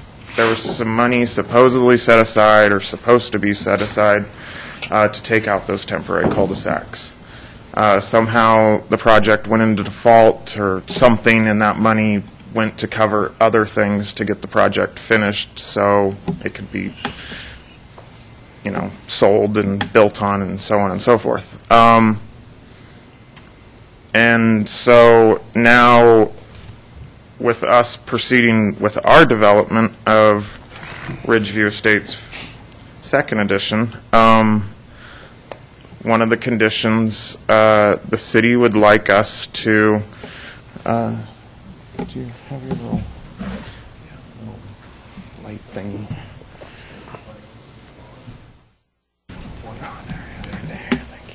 Thank you. So right here, there's a temporary cul-de-sac, and right up here, there's a temporary cul-de-sac. And if I understand the city correctly, they would like me to put in curbs, gutters, and sidewalks across both of those temporary cul-de-sacs, and then the property that is the said temporary cul-de-sac reverts back to the two property owners that own the houses that the temporary cul-de-sacs are located next to. I guess I just don't really feel like that it's my responsibility to provide that. And I also have heard from the neighbors, and one of them has a boat, RV or something, that he parks there and enjoys parking it there. And the other one has a basketball hoop and invites the neighbors to come and play basketball. And I guess I just want to touch on that I don't feel that I should be responsible for that, and I would like that condition to not be accepted, but everything else I can live with. Walter?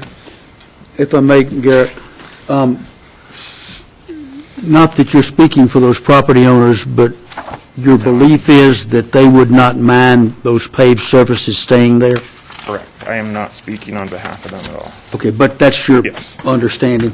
And my understanding is that those are temporary easements held by the city, and that upon extension of Wild Rose and Ridgeview, those easements expire, and those paved turnarounds would be for the use and benefit of those property owners. I'm looking at Bill, I guess. Is that correct, Bill? That's correct. Those temporary easements that were granted in 1988 will expire when the roadway is extended automatically. Okay. Thank you. Thank you, Garrett. Others that would like to speak in favor of the applicant? Any of those that would like to speak against this preliminary plot hearing, please come forward and state your name or general comments. This is a general comment. Okay. I'm not against what is going on. However, I would like to state in the next Bill, thing... please, I'm sorry. state your name, Bill Parks, 1630 Pine Cone Road. I and our neighbors have worked really hard on what is coming up next to make the park there a safer park, because some of you may or may not have remembered that Roberto Moreno spoke here a year ago or so, and he was a former forensic psychologist working with people in Texas who were criminals, and particularly he was also a profiler for the FBI on serial killers and serial rapists and so on. Bill, what does this have to do with the preliminary plot? It has to do with the fact that the problem that we worked so hard in our neighborhood was to get some oversight of a park. And here it looks like you're going to approve another park with absolutely no oversight at all. And as Professor Moreno said, you always say it can't happen here, and you don't bother with it at all until something happens, and then it's too late and you can't do enough. And I'm disappointed in the city staff for not remembering what Professor Moreno said, and also Professor Wegman, Jerry Wegman over there, who used to be a assistant DA in the Bronx, talking about the necessity of having oversight on parks where children play to keep predators and murderers out of there. And here we have another plot doing the same thing, and we work so hard in our neighborhood to get this thing in the next one, and it looks like you've just ignored that completely. I'm disappointed in both the council and in the staff. Okay. Further comments? Come on up, sir, and address your name at the podium, please. This is where we take all information right up here. State your name and address again, sir. My name is John Harrell, 1257 Wiltshire, and I don't approve the proposal for preliminary subdivision of plat. Notting Hill Drive is a drive that has a lot of single-family residences where a lot of children are playing out in the front yard, and that's the type of environment that it is. As we saw earlier today, we see 12,000 cars a day on that State Highway 8 in that rough area right there. He had it on his diagram where that was a residential area where he had actually shown that. It doesn't make any sense to have a road cutting through there from Highway 8 up through White or Joseph up through the roundabout there. That's just a lot of traffic that is not needed. It doesn't make any logical sense to have that cut through right there. On top of that, you guys have just approved the rezoning, which means that there's going to be a lot more residences, a lot more people within that area, along with over on Ridgeview Drive, Wild Rose, and the whole area off to the east. So it just doesn't make any sense to have a cut through there. I don't see any logical reason. People can go all the way down to Mountain View, go around it if they need to. It's not that far around. I would say not to have that extension up there on the subdivision plat. Have a bike cut through, that'd be fine. That way allow people to go from one area to another area, but it just doesn't make any logical reason to open it up and have potential accidents with 12,000 cars a day that might want to go through there, along with the new subdivision and the rezoning. So I do not personally approve the proposal for the preliminary subdivision plat. Thank you. Question for Bill regarding the man's comment. Okay, you got a question for Bill. I'll try Bill first. Do you know if traffic volumes in the traffic study that we have included Notting Hill north of the ridge? Yes, it did. Okay, I can't sit here tonight and figure out what it all means. Can you, or do you have? I guess my question is, the gentleman's talking about a greatly increased volume of traffic because of this over on the north side of the ridge on Notting Hill Drive and Wilshire and down in there. Does the traffic study bear that out? Well, it bears out that I'm putting you on the spot, but... Right. I guess I can't give you a real definitive question. The short answer is yes, there'll be increased volumes on Notting Hill. Notting Hill is a designated collector, and the comp plan does show it connecting on over to Highway 8 opposite of Carmichael. So that has been in the city's street plan for the last 5 to 6 years at least. So it was anticipated that is a secondary connection to the highway, that it is a designated collector, and that it will see somewhat higher volumes than a typical residential street. I would have to look at the actual study itself to indicate, to give you how many additional trips were anticipated, and those counts were identified at the intersections. But you can reasonably expect that you have 9.6 trips per day per household in a subdivision like that, and you have the existing residences within Ridgeview First Edition that may wish to utilize this as a route into town rather than having to get onto the highway system, which would help reduce some of the volume on the highway. But the intent of the city and the street system was for this connection to occur, and Notting Hill is designated as a collector because of that. Okay, thank you. Thanks, sir. Okay, additional comments? Either for or against, please come up, ma'am, and restate your name, even though we heard from you before. Lois Pritchett, 2970 Highway 80s. I just kind of have a question, not for or against. That swale along the highway, there will be heavy traffic coming out if it's Nottingham that extends down, and I wouldn't be surprised if many from Ridgeview 1 take Wild Rose and come out there because of the dangerous intersection that they talked about where they come out now on Ridgeview 1, and because this will have turning lane. But how far back is all that, so when you come down you have a really clear view with, he was talking about the trees and stuff like Travois Way.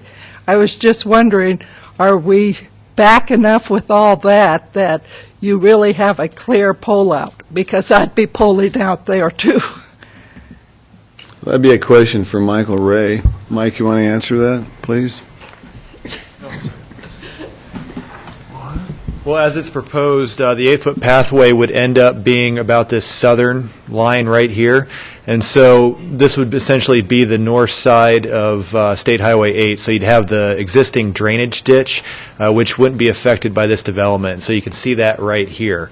And so between, you have the 8-foot wide pathway, and then you have the berms for the linear stormwater swale. So basically, you would have this distance to view oncoming traffic, and I think it's probably 40 feet, but I can't read that number on this. Your foliage is not built right up to the pavement. Is that what you're saying? The start of the linear stormwater swale isn't going to occur until basically this line right here. There'll be the 8-foot wide pathway, which would run along the southern boundary of that linear stormwater swale. And so just for your reference, this is the northern portion of State Highway 8, this line right here. Then you have the existing stormwater ditch going right here. So basically, it's 27 feet. From the intersection of Highway 8. Yeah, it's about 30 feet from the pavement on Highway 8 to where the stormwater swale would be right there. So you have, car length, probably 3-4 car lengths there. You have a question for Mike on this? Yeah, I do. Because I want to continue with the public hearing. Well, just comments. same subject, Mike, is what about line of sight to the left? Towards Troy, you talking about, Wayne? Yep. To the east. Well, you'd have no plantings over there. You'd essentially have the sidewalk, which comes down Notting Hill and terminates right there. So you'd have all this area, which is relatively flat on that portion of the lot.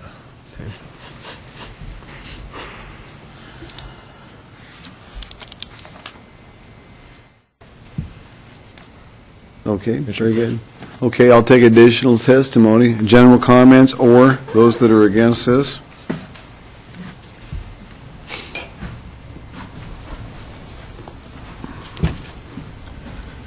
Don Regan, 1810 Lorraine Lane. And my question, I guess, is, does the council have the ability, or can the city put in a condition in a plat where the developer is required to return the topsoil to the lots after they blade it off?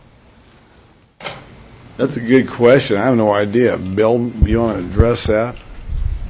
Currently, the city does not have a development standard that requires topsoil placement on residential lots within the city. If the council wished to modify the development standards to require a minimum depth of topsoil, that would be probably the recommended approach. It may not have any relationship to how much may exist on the site, but if there was a desired minimum depth of topsoil, the council could certainly consider imposing that as a development standard for new subdivisions. Thank you. Yeah, I'm not trying to impose that tonight because it's not with any warning, but that can be considered, because I know several people here have been out to see our lot and how, when the topsoil is retained, how amazing the trees and shrubs grow, and it becomes a mature neighborhood quite quickly. Thank you. Thank you, Doc. Okay. Additional comments, either against or general? General, pretty much question. Victoria Seaver, 121 North Lilly. I don't have a pony in this horse race here, but I was at the planning and zoning meeting when this went on for quite a while. And from what Mr. Thompson said, are you still considering putting an actual sidewalk across those two in the other development, the where your timber... The what? The turnarounds? Yeah, the turnarounds, sorry. Are you still planning on putting a sidewalk across That those? was one of the proposals, one of the recommendations. And that Mr. Thompson doesn't want to do. As I recall, in the planning and zoning meeting, the thought was to just put in the curb cuts and not put elevated sidewalks across that. And it had something to do with the way you direct water when you have that sidewalk put across there that causes some kind of runoff heading down the hill. I'm just bringing it up because I was at that meeting and that was a consideration there, and your staff people should be able to respond to that. The only thing my concern would be some kind of erosion or water problem that might come out of that. Thank you. Mike, you want to address that? Well, I don't recall any erosion or water problem, but it was Planning and Zoning Commission's recommendation, like I had mentioned before, that the curbing and sidewalk just be extended from the eastern boundary of the cul-de-sac instead of staff's recommendation of extending sidewalk and curbing from that western portion across the temporary cul-de-sac and then basically tying in with the proposed subdivision. Okay, thank you. Continued comments, either against or general comments for this preliminary plat hearing? Seeing no more, I will close it. Excuse me, Your Honor. Do you intend on taking rebuttal from the applicant? Sorry, Susan, come on up. Will you reopen the public hearing? Reopen Thank you, it sir. for rebuttal, and then we'll close it. Sorry about the confusion, No, folks. that's okay. I'll try to make it quick. I wanted to address Bill Park's concerns. Obviously, we want this to be a safe park. We believe that Parks and Rec Department wouldn't recommend approval if it weren't a safe park, and I certainly don't necessarily want to compare Moscow to the Bronx. But I also want you to consider, we had somebody come up, one of the neighbors for the first time at Planning and Zoning came up and comment about that he was concerned about the safety from a traffic standpoint of where the parkland is now, and hopefully it made it clear when we explained that the Highway 8 was going to be 50 or 60 feet away, and then of course at the end of the cul-de-sac it's hard to envision what traffic issues you may have. But you can also parallel that with the safety concerns that Bill Parks brought up, and that if we put it out there where there's lots of traffic, then you have the other side of the realm who's concerned about the safety issues of having heavy traffic right next to a parkland. So in some cases we're just not going to make everybody happy, but it's not necessarily that we completely ignore those issues. Obviously Thompson's want a safe park, and we believe that this will in fact probably be a safe park. You guys kind of mentioned it with Mr. Harrow. There's nothing that say that Thompsons don't have a dog in this fight, because the city's requiring Notting Hill to go through.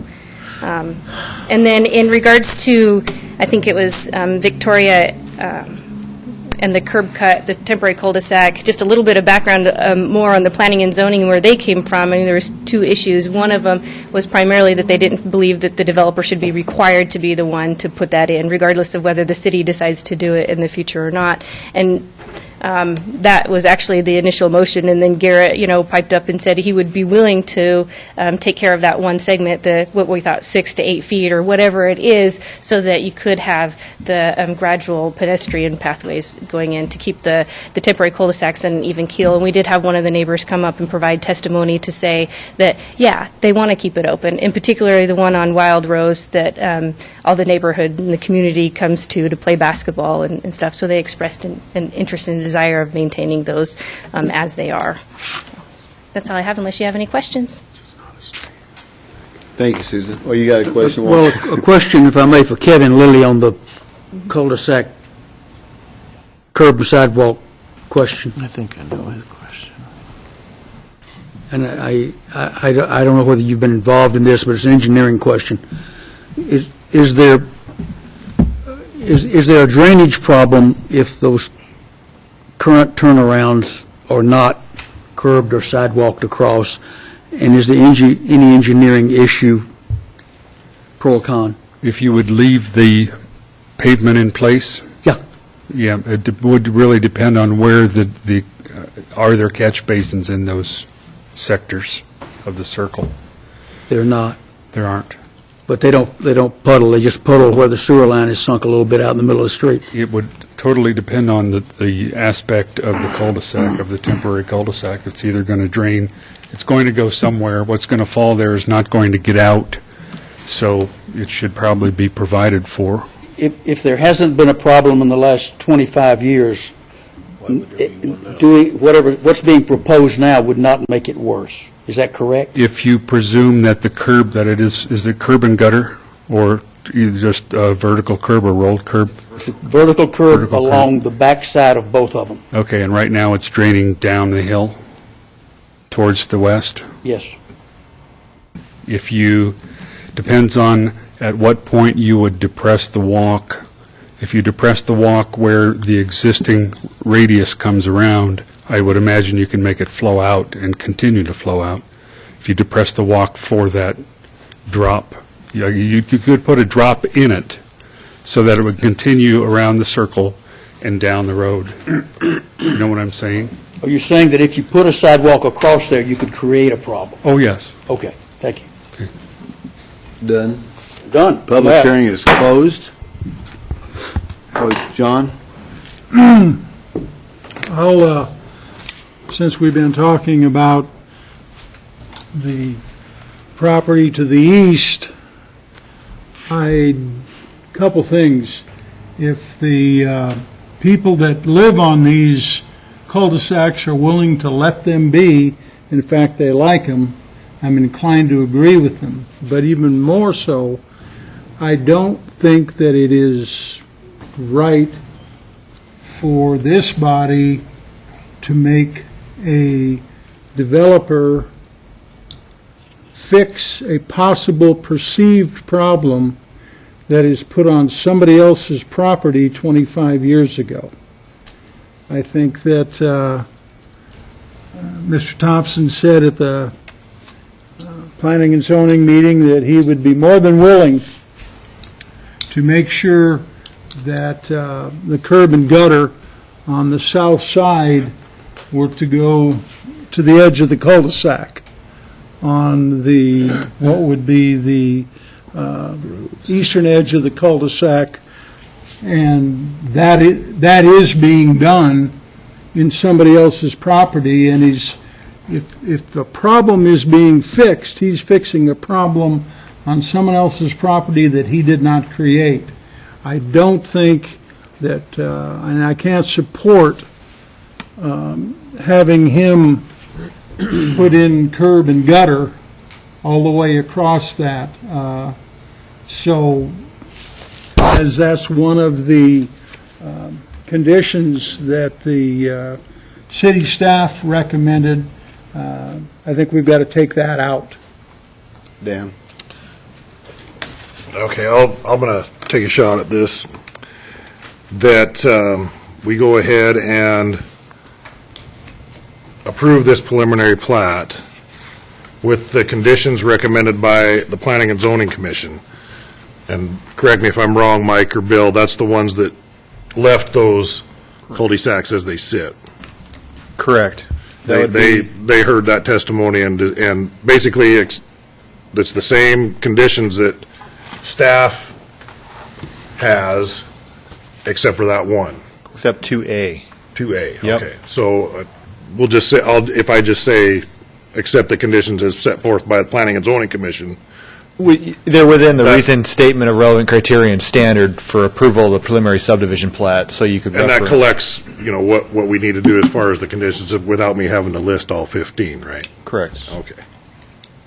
So that's my motion, is to accept the preliminary plat with the conditions, and I guess it's still 15 conditions, but those conditions that were recommended by Planning and Zoning Commission. Correct.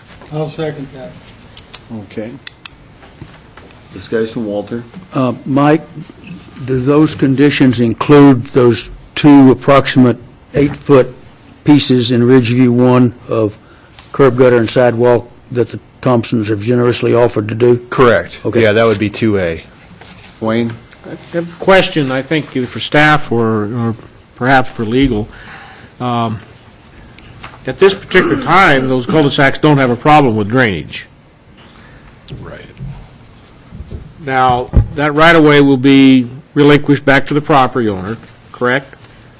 Correct. What happens sometime down the road, however, if we get some settling within those areas and there becomes a drainage problem and the water is now draining into private property, coming off of city property? What's our liability? Are you talking about drainage off the cul-de-sac or the remaining right-of-way? Off the street into what used to be the cul-de-sac but is now private property that may cause an issue with that private property. Do we have a liability? Feel free. Rod, you can answer that for us. We'll have our city attorney answer. that. I wouldn't think that we would have the liability because right now it exists as it is. It's their property. They're responsible for it in the temporary. That's going to revert back to them, and they're more than free to do whatever they want with that property. They could tear up that asphalt if they wanted to, or they could figure out how to deal with that. But I think us just putting the street through there is not going to increase any liability for the city. I guess to follow up on this question, we have to write up a formal agreement that says this is now your property. We're relinquishing our easement. No, that it's self-executing because as soon as the road is constructed, those temporary easements go away. Oh, okay. So there's no instrument that where they sign saying it's our thing. We're cool. We don't want the curb gutter, whatever. The interest in that property will revert solely to them. All right. So that's when a problem then. Or when the development comes up, they could put a piece in there that mentions that for clarification purposes. Right. Wayne? Well, let me just throw out another scenario then. Let's take just pick a piece of property that sits on a small side hill, for instance, already in town, and you get a big rainstorm and the water all just runs down the gutters and doesn't cause a problem. But over a period of time, perhaps the gutters have sunk, the roads have been repaved, there's less height from the gutter to the road surface, and so you get a big rainstorm, and now the water, instead of coming down the road surface like it's supposed to, starts overflowing into a residential yard and possibly into somebody's basement. I'm certain that the city would have a liability for that. I would definitely say that somebody would maybe try to make that claim, but I don't know if there'd be necessarily the basis unless the city, created something and was negligent in the design. I realize I'm stretching a little bit here, but it's just a scenario that just... That scenario has actually happened before, too. When I was in Pocatello, there was an issue where mudslides came through and came into some people's backyard. They were doing some road work, and it all fell on the property owner. And I don't look at mudslides as being the same thing as a storm. Well, it was the rainwater that caused that. Then if I could make one other comment before if somebody wants to call for the vote. Gentleman made the comment about not bringing Notting Hill Drive all the way through, and I certainly understand. Name-wise. I'm sorry. Name-wise. No, I'm talking the road about itself. over Okay. across that Okay. that road continuing on over into Southgate 3rd Edition. And I can certainly understand the concern. Homeowners get used to having a quiet street. I don't see where there's going to be 12,000 vehicles going across that, but there will be an increased amount of traffic. But the same thing could be said for when Southgate 3rd Edition was built, and the folks that already lived on White Avenue or some of the adjacent streets and the additional traffic that they received because of that condition set up when Southgate 3rd was established. This is a connectivity thing that the city works towards so that we can get from neighborhood to neighborhood. And while it is inconveniencing to a point, it is something that is necessary to do. Art? Back to the previous point about Notting Hill being a collector up and over the top, does a collector street get bike stripes?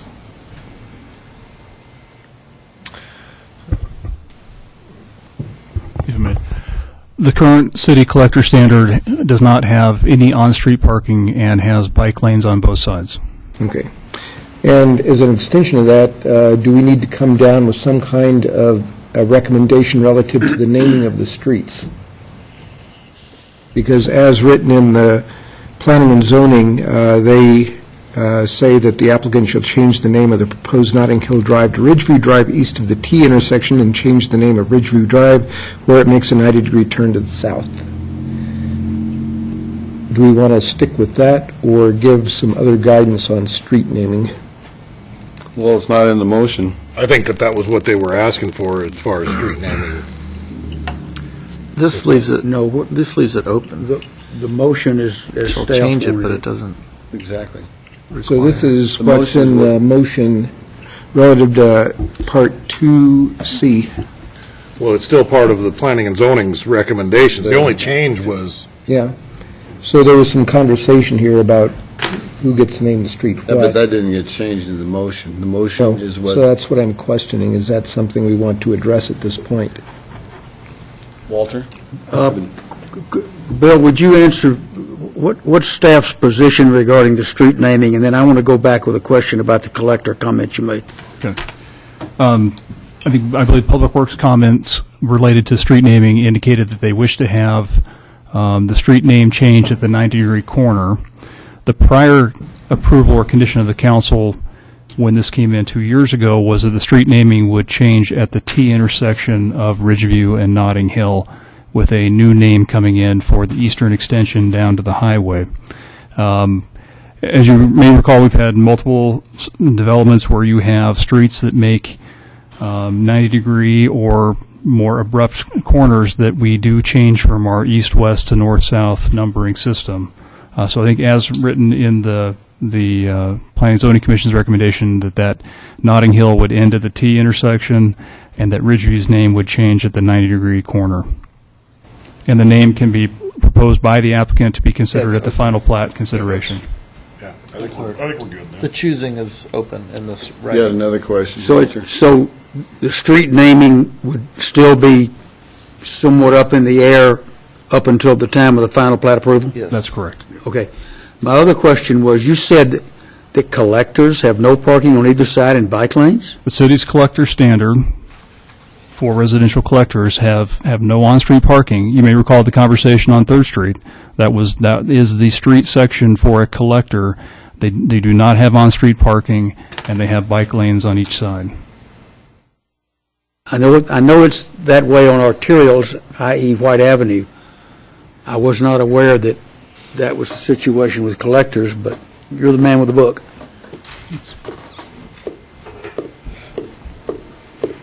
You guys ready to vote? Everybody understand what the motion was made by Dan and the second by John?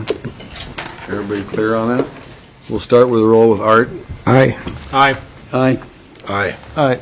Aye. Okay, it passed 6-0, so the preliminary plat. Now we need to do our relevant criteria on the plat. Dan? I would make a motion that we accept the relevant criteria and standards accepted by the Planning and Zoning Commission at their hearing on May 14th, and, well, I guess it was passed and signed on the 28th of May. Let's second that. Okay, Dan made a motion to accept the relevant criteria, made it on May 14th of 2014, and by the Planning and Zoning, and John seconded that motion. I'll start the roll with John.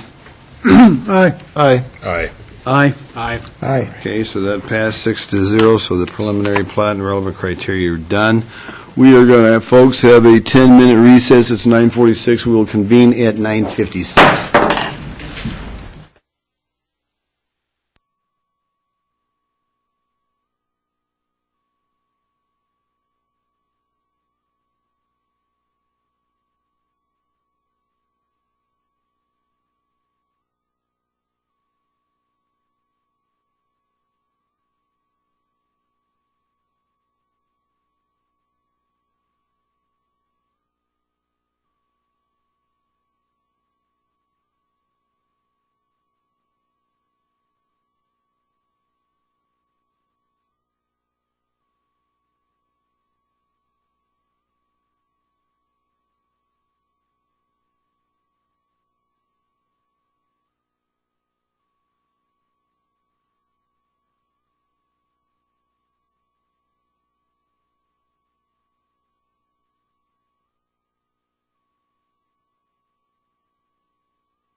the public parkland dedication for Indian Hills 6th edition. And we have two actions on this as well tonight. An ordinance that we're going to talk to in a proposed deed. So Dwight, this is your chance to give us the presentation, sir. All righty. Well, give me just a minute to find it on here. Okay. There it is.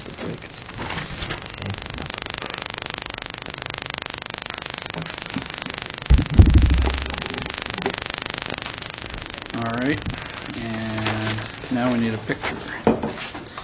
And I have no idea which button to push for that. Okay. Anybody know which button? Bottom left. Bottom left. Shutter? This function's not available. Oh, here we go. Hey, look at that. Second to the bottom left. Keep hitting buttons in the face. All right. It'll come up.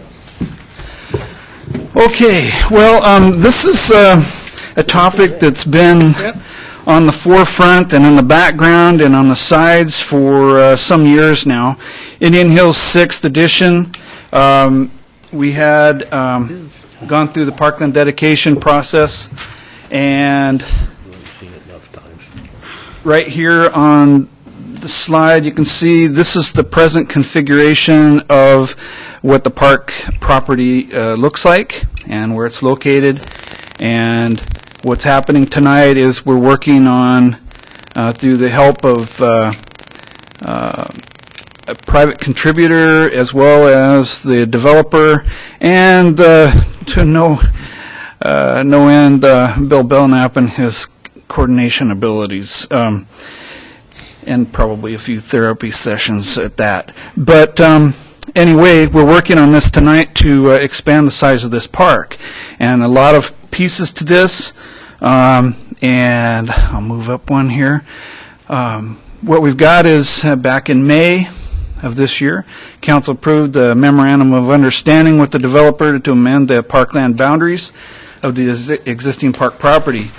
And for this particular item on the agenda, this includes the vacation of 10.33 feet along the eastern side of lots 8 and 9 of Block 6, and the dedication of Lot 1 of Block 6. And a few other things that were part of that memorandum of understanding was the purchase of Lot 2, banking the existing parkland dedication that was previously located over to the west of this area, as well as vacation of pedestrian easements. And for tonight, this is the eastern boundaries of those two lots that basically what we're doing is vacating 10.33 feet, and those would become part of these two lots. They would just become bigger. And we would be accepting this lot, Lot 1, as parkland dedication.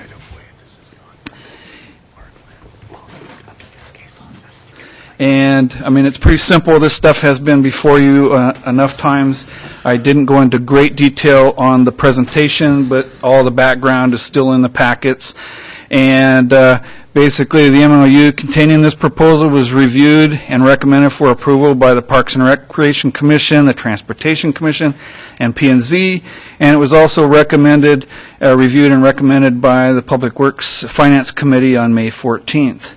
And just getting right down to the point, the two items, one is to approve the ordinance as presented in the council packet, and the other is to accept the proposed deed for public parkland dedication. And I'll pull this back here so you can see just a picture of what we're talking about. And it's that simple at this point. And it wasn't simple getting here.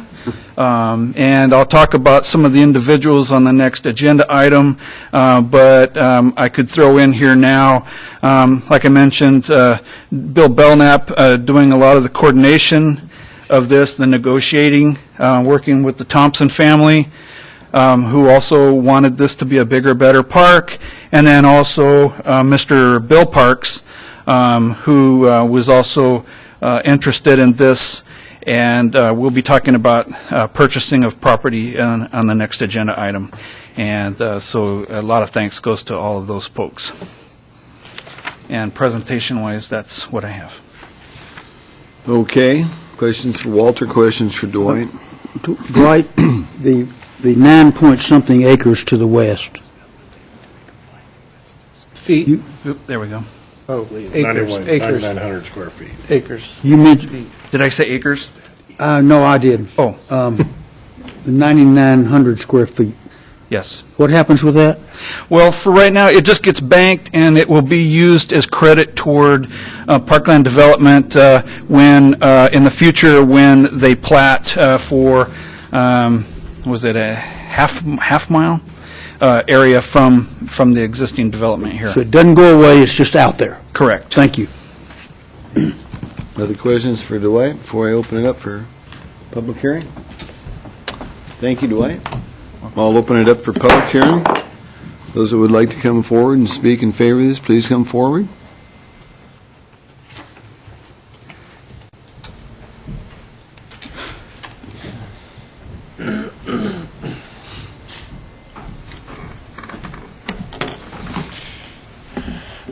Garrett Thompson, 1024 Pinecrest Road, Moscow.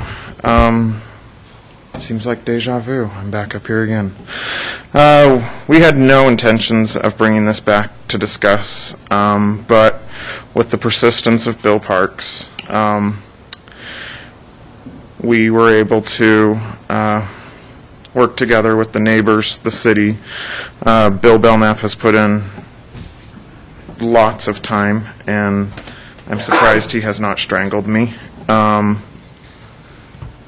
I hope that we can get this through. I will be very disappointed if we cannot get this through, because I feel like we have all worked together to come up with the best possible solution for a bigger, better park. And this neighborhood has not had a park, and I'm not all responsible for it, because myself and my family were not the developers of all the previous Indian Hills additions, but it's gone on for too long, and this neighborhood needs a good park, and this is what we were trying to provide. So please approve this. Thank you. Thank you, Garrett. Others who would like to come up in favor of the proposition, the ordinance, and Put us out of our misery.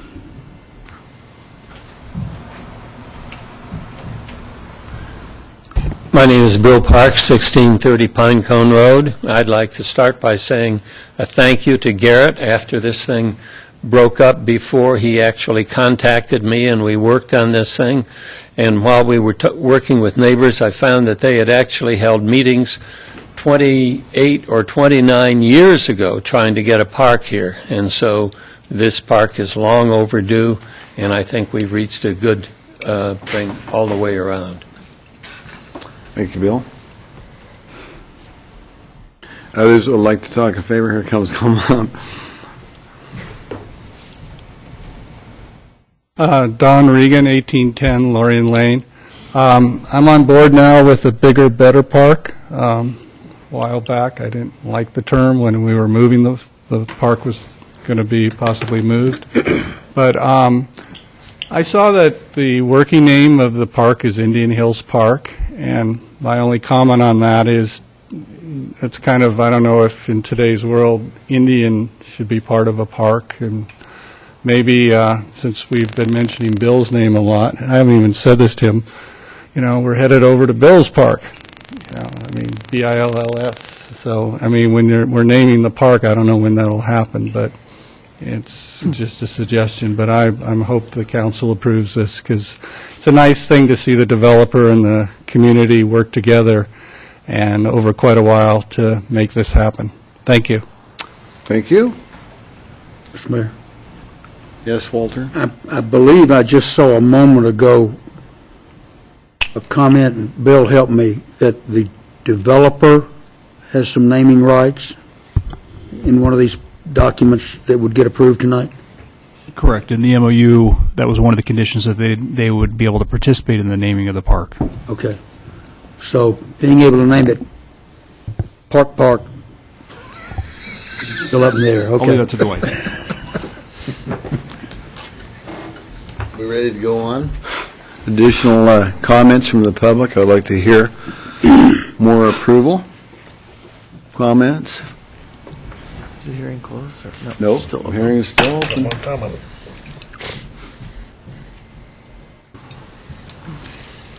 Hi, Ronnie Wegman, 111 Arrow Street. I would like to express my happiness with this park and hope that you will approve it. It's been a long road, and I hope we can end it with this lovely park. Thank you. Thank you. Tom? You got a question or No, something for no, somebody? sorry. Okay, thank Just you. waiting till you- We'll continue on with our public hearing then. Is there others that would like to speak in favor of this? Is there anybody out there that has general comments or would be opposed to this? Please step forward. Seeing none, I will close the public hearing. John? Yeah, I'd make a motion to approve the This is your- ordinance. Okay. And the other things that we need to do under suspension of the rules requiring 3 complete and separate readings, and they be read by title, published by summary. And other than that, thank everyone that was involved. You've done a great job. I'll second John's motion, but I got a question. Part B of this, the action items, that's a separate action item. It'll be a separate vote, Dan. We're going to talk about that in a minute. All right, thanks. Okay, so what we're voting on here, guys, is the ordinance itself.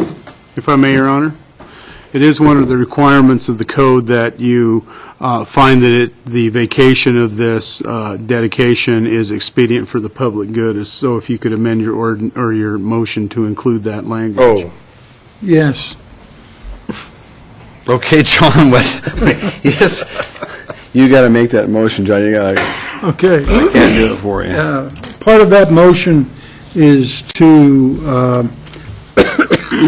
vacate some of the parkland dedication and put it back into the lots for the common good, is that right? Expedient for the public good. Okay, expedient for that, excuse me, for the public good. Is that good enough? That'll work. Okay. and I'd still second it. And that motion also carried the requiring the 3 complete and separate readings be read by title only and published by summary. Okay. And it was seconded by Dan, and you were okay with that as well, Dan? Yep. Okay, we'll start the roll with Art. Aye. Aye. Aye. Aye. Aye. Aye. Okay, that is passed 6-0. Now we will talk about Part B. Well, you got to read the ordinance first. Oh, sorry. All of us are keeping Bill propped up here. Give me about another half an hour, and I'll really get goofy up here. You never know what I might say. Okay, this is Ordinance 08, Lori? Yes. 2014. Okay, Ordinance 2014-08, an ordinance of the City of Moscow, a municipal corporation of the State of Idaho, providing for the vacation of public parkland located within the City of Moscow and legally described in Sections 1 of this ordinance, providing that the title to be said vacated parkland shall vest with the owner of the property as specified in Section 3 of this ordinance, providing that this ordinance shall be in full force and effective from and after passage, approval, and publication according to law. Now we'll go on to Part B, which is accept is the deed of the public parkland dedication. I'd like to. Tom? I'd like to make a motion to accept the proposed deed for public parkland dedication for Lot 1, Block 6, Indian Hill 6th Edition. I will second that. Okay, we have a motion by Tom and a second by Dan on the approval of the proposed deed for the public parkland dedication of Lot 1 of Block 6 of Indian Hills 6th Edition. Start with the roll with Art. Aye. Aye. Aye. Aye. Aye. Aye. Okay, and that passed 6-0, so that is, the nice thing is there's no relevant criteria on this one we have to deal with. We'll move on to the next thing, which is Les is not here, so who's filling in for him? This is the public hearing on Indian Hills 6th subdivision, public utility pedestrians access vacation, public hearing by Bill Belknap. Thank you, Madam Mayor, members of the council. Les had a family emergency. Here? I'm sorry. Thank you, Bill. See, it's not just me. It's just not me. It's a late night. We get past 10 o'clock and anything can happen down here. Not even 11 yet. Old habits. Thank you, Your Honor and councilors. Les was unable to attend this evening, so I'll be pitch hitting for him on the pedestrian easement vacation item. As you are aware, well, my animation's out of order, so we'll go here. As the council's aware, and as Dwight just introduced, we have been working on an amendment to the Indian Hills 6th Edition parkland configuration. The developer has agreed to accommodate that under certain conditions, and one of those conditions is a vacation of 2 pedestrian easements that extend from Alturas Drive to the existing parkland parcel. The addition of the 2 lots to the west of the park have enhanced access, have reduced the walking distance, and have mitigated the need for the pedestrian easements, and that's under the consideration for the council this evening. Just a little bit closer view, this is Alturas Drive here on the north, so there's one easement that runs from Alturas Drive to Apony, and a second pedestrian easement that runs from Apony to what would have been the northeast corner of the park parcel, and those are the 2 easements that are being proposed for vacation this evening. Under Idaho Code, public utility easements are required to be vacated in the same manner as public streets and right-of-ways. The adjacent and surrounding property owners have been notified in accordance with Idaho Code, and the City Council is required to conduct a public hearing to determine if vacation of the public easements is expedient for the public good, as you just did in your prior action. This item has been reviewed by the Parks Rec Commission, the Planning and Zoning Commission, and the Transportation Commission, and they all recommended approval of the vacation request, and staff recommends that the council conduct the public hearing and, upon consideration of any testimony received, approve the proposed pedestrian easement vacation ordinance under suspension of the rules. With that, I would be happy to try to answer any questions you may have. Questions for Bill from the council before I open the public hearing? Thank you, Bill. The public hearing is open for the public utility pedestrian access vacation of Indian Hills number 6 subdivision. Anybody like to speak in favor of this, please step forward. Anybody that would like to have general comments or against this, please step forward. Oh, you're making it easy on me. That's great. I will close the public hearing and turn it over to council. Art. We'll let Art have No, thank you. Given that the distance traveled by pedestrians will not be significantly increased by the vacation of the pedestrian access right-of-ways, and due to the increased size of the park, making it easy for them to get there, I think the public expediency criterion is well satisfied, and so I would move that we approve the vacation request on the proposed ordinance under the suspension of the rules requiring 3 complete and separate readings, and the ordinance be read by title and published by summary. Second. Okay, Art made a motion to accept this proposal on this ordinance with the suspension of the rules requiring 3 separate readings and read by title and published only, and it was seconded by Tom Lamar. I will start the roll with John. Your Honor, just Yes, to clarify, I think he did also put in there the finding that for the expedient of the public good. I did. You said that at the beginning. Yeah, he said that at the beginning. Just trying to be clear. Did you guys miss that over there? We did. Laura, you got that? That was the preamble. We good? The preamble to the motion. And included therein by reference. Yep. Is the desk over there okay with this? We're okay. Okay, we're going to start the roll with John. Aye. Aye. Aye. Aye. Aye. Aye. Okay, and that is passed. Now we've got one more thing on Indian Hills. We're moving on to 11. Oh, you gotta read Oh, sorry. An ordinance. This is 2014-08. 9. 9? Are I guess I just did 8. Okay, ordinance 2014-09, an ordinance of the City of Moscow Municipal Corporation of the State of Idaho providing for the vacation of public utility and pedestrian easements located in Indian Hills, 6th edition, plat and partial, replat of blocks 3 and 5 of Indian Hills, 6th edition, located within the City of Moscow and legally described in this as Section 1 of this ordinance, providing that the title to said vacated public utility and pedestrian easements shall vest with the owners of the property as specified in Section 3 of this ordinance, providing that this ordinance shall be in full force and effective from and after passage, approval, and publication according to law. Okay, with that, we will move on to number 11, which is a real property purchase agreement on Indian Hills 6. Dwight, you have the floor, sir. Hello again. Okay, this is another piece of this puzzle, and this is the purchase of property. And so, get my different clickers going here. We're back to this photo again, and what we have is Lot 2 of Block 6. And this would be a purchase of this property. And so you can see what will happen when this is all done. The park will be a little bit shorter on this side, but the entire park will have increased on these two sides. And of course, safety was brought up earlier. One of the reasons that that this was pursued was also to have more access, public visibility from the different streets. And so wanted to make sure I brought that up.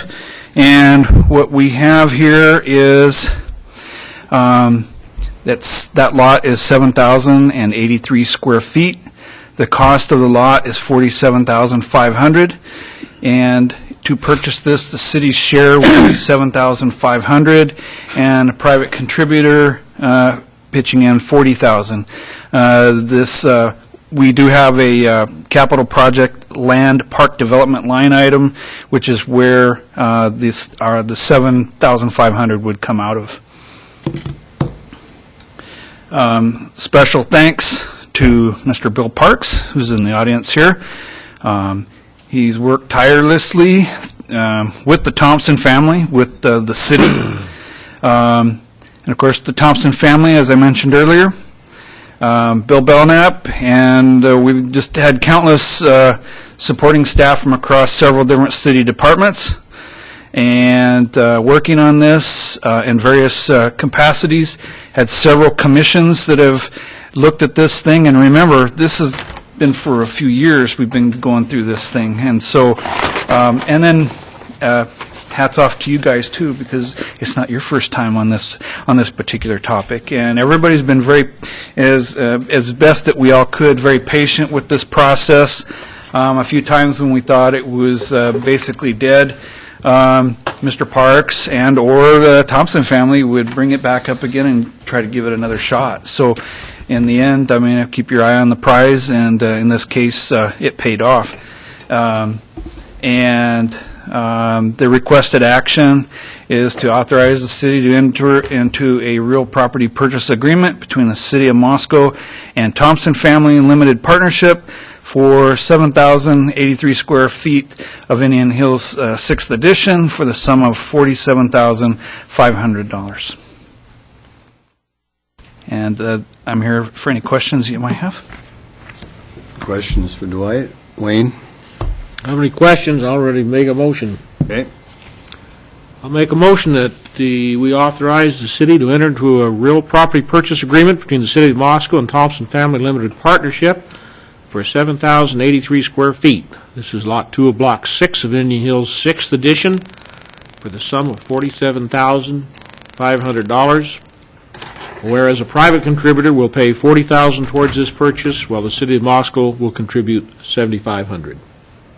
Second.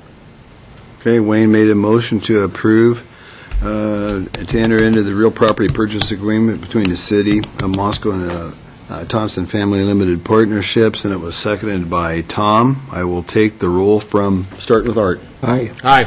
Aye. Aye. Aye. Aye. Okay, and that passes 6-0, so it is. there a correction I heard out there from somebody? Susan, you want to come up here? I can't hear what you said to Dwight. Sorry, Bill, I think you said Thompson Family Limited Partnership. That was inaccurate. It should be Thompson Development LLC, just to make sure the record's clear the agreement's going to be with. Well, I just read it off my little cheat sheet here. I know. It was an error. You can direct that change to be made, and we'll reflect it in the. You will reflect that in the minutes, so it is taken care of. Yep. Thank Very you. good. This thing is passed. It's done. And guess what, folks? My God, you guys have worked for years on this thing. Thank you very much. And you know what? I hope it. Yeah, I applaud these guys. I think I've got less hair and grayer since the first time this subject came up a number of years ago. But thank you anyway, everybody, for your very, very hard work on that. Okay, fellows, what do you want to do? Council President with the reports. You want to move? We adjourn? We can move quickly. Walter wants to stay around another half hour and BS about stuff. Got a buck he's trying to hold on to. There was one item on Public Works Finance. Hang on a second. Walter wants to take off here. Thank you, folks. There was one item on Public Works Finance that did not come forward, and that was a Planning and Zoning Commission North Main Zoning Review Report by Bill Belknap. We'll see that later, but everything else on the agenda came forward, and we also got a report from the greenhouse gas update, and I don't know what Gary's plans are to bring that to council, or if.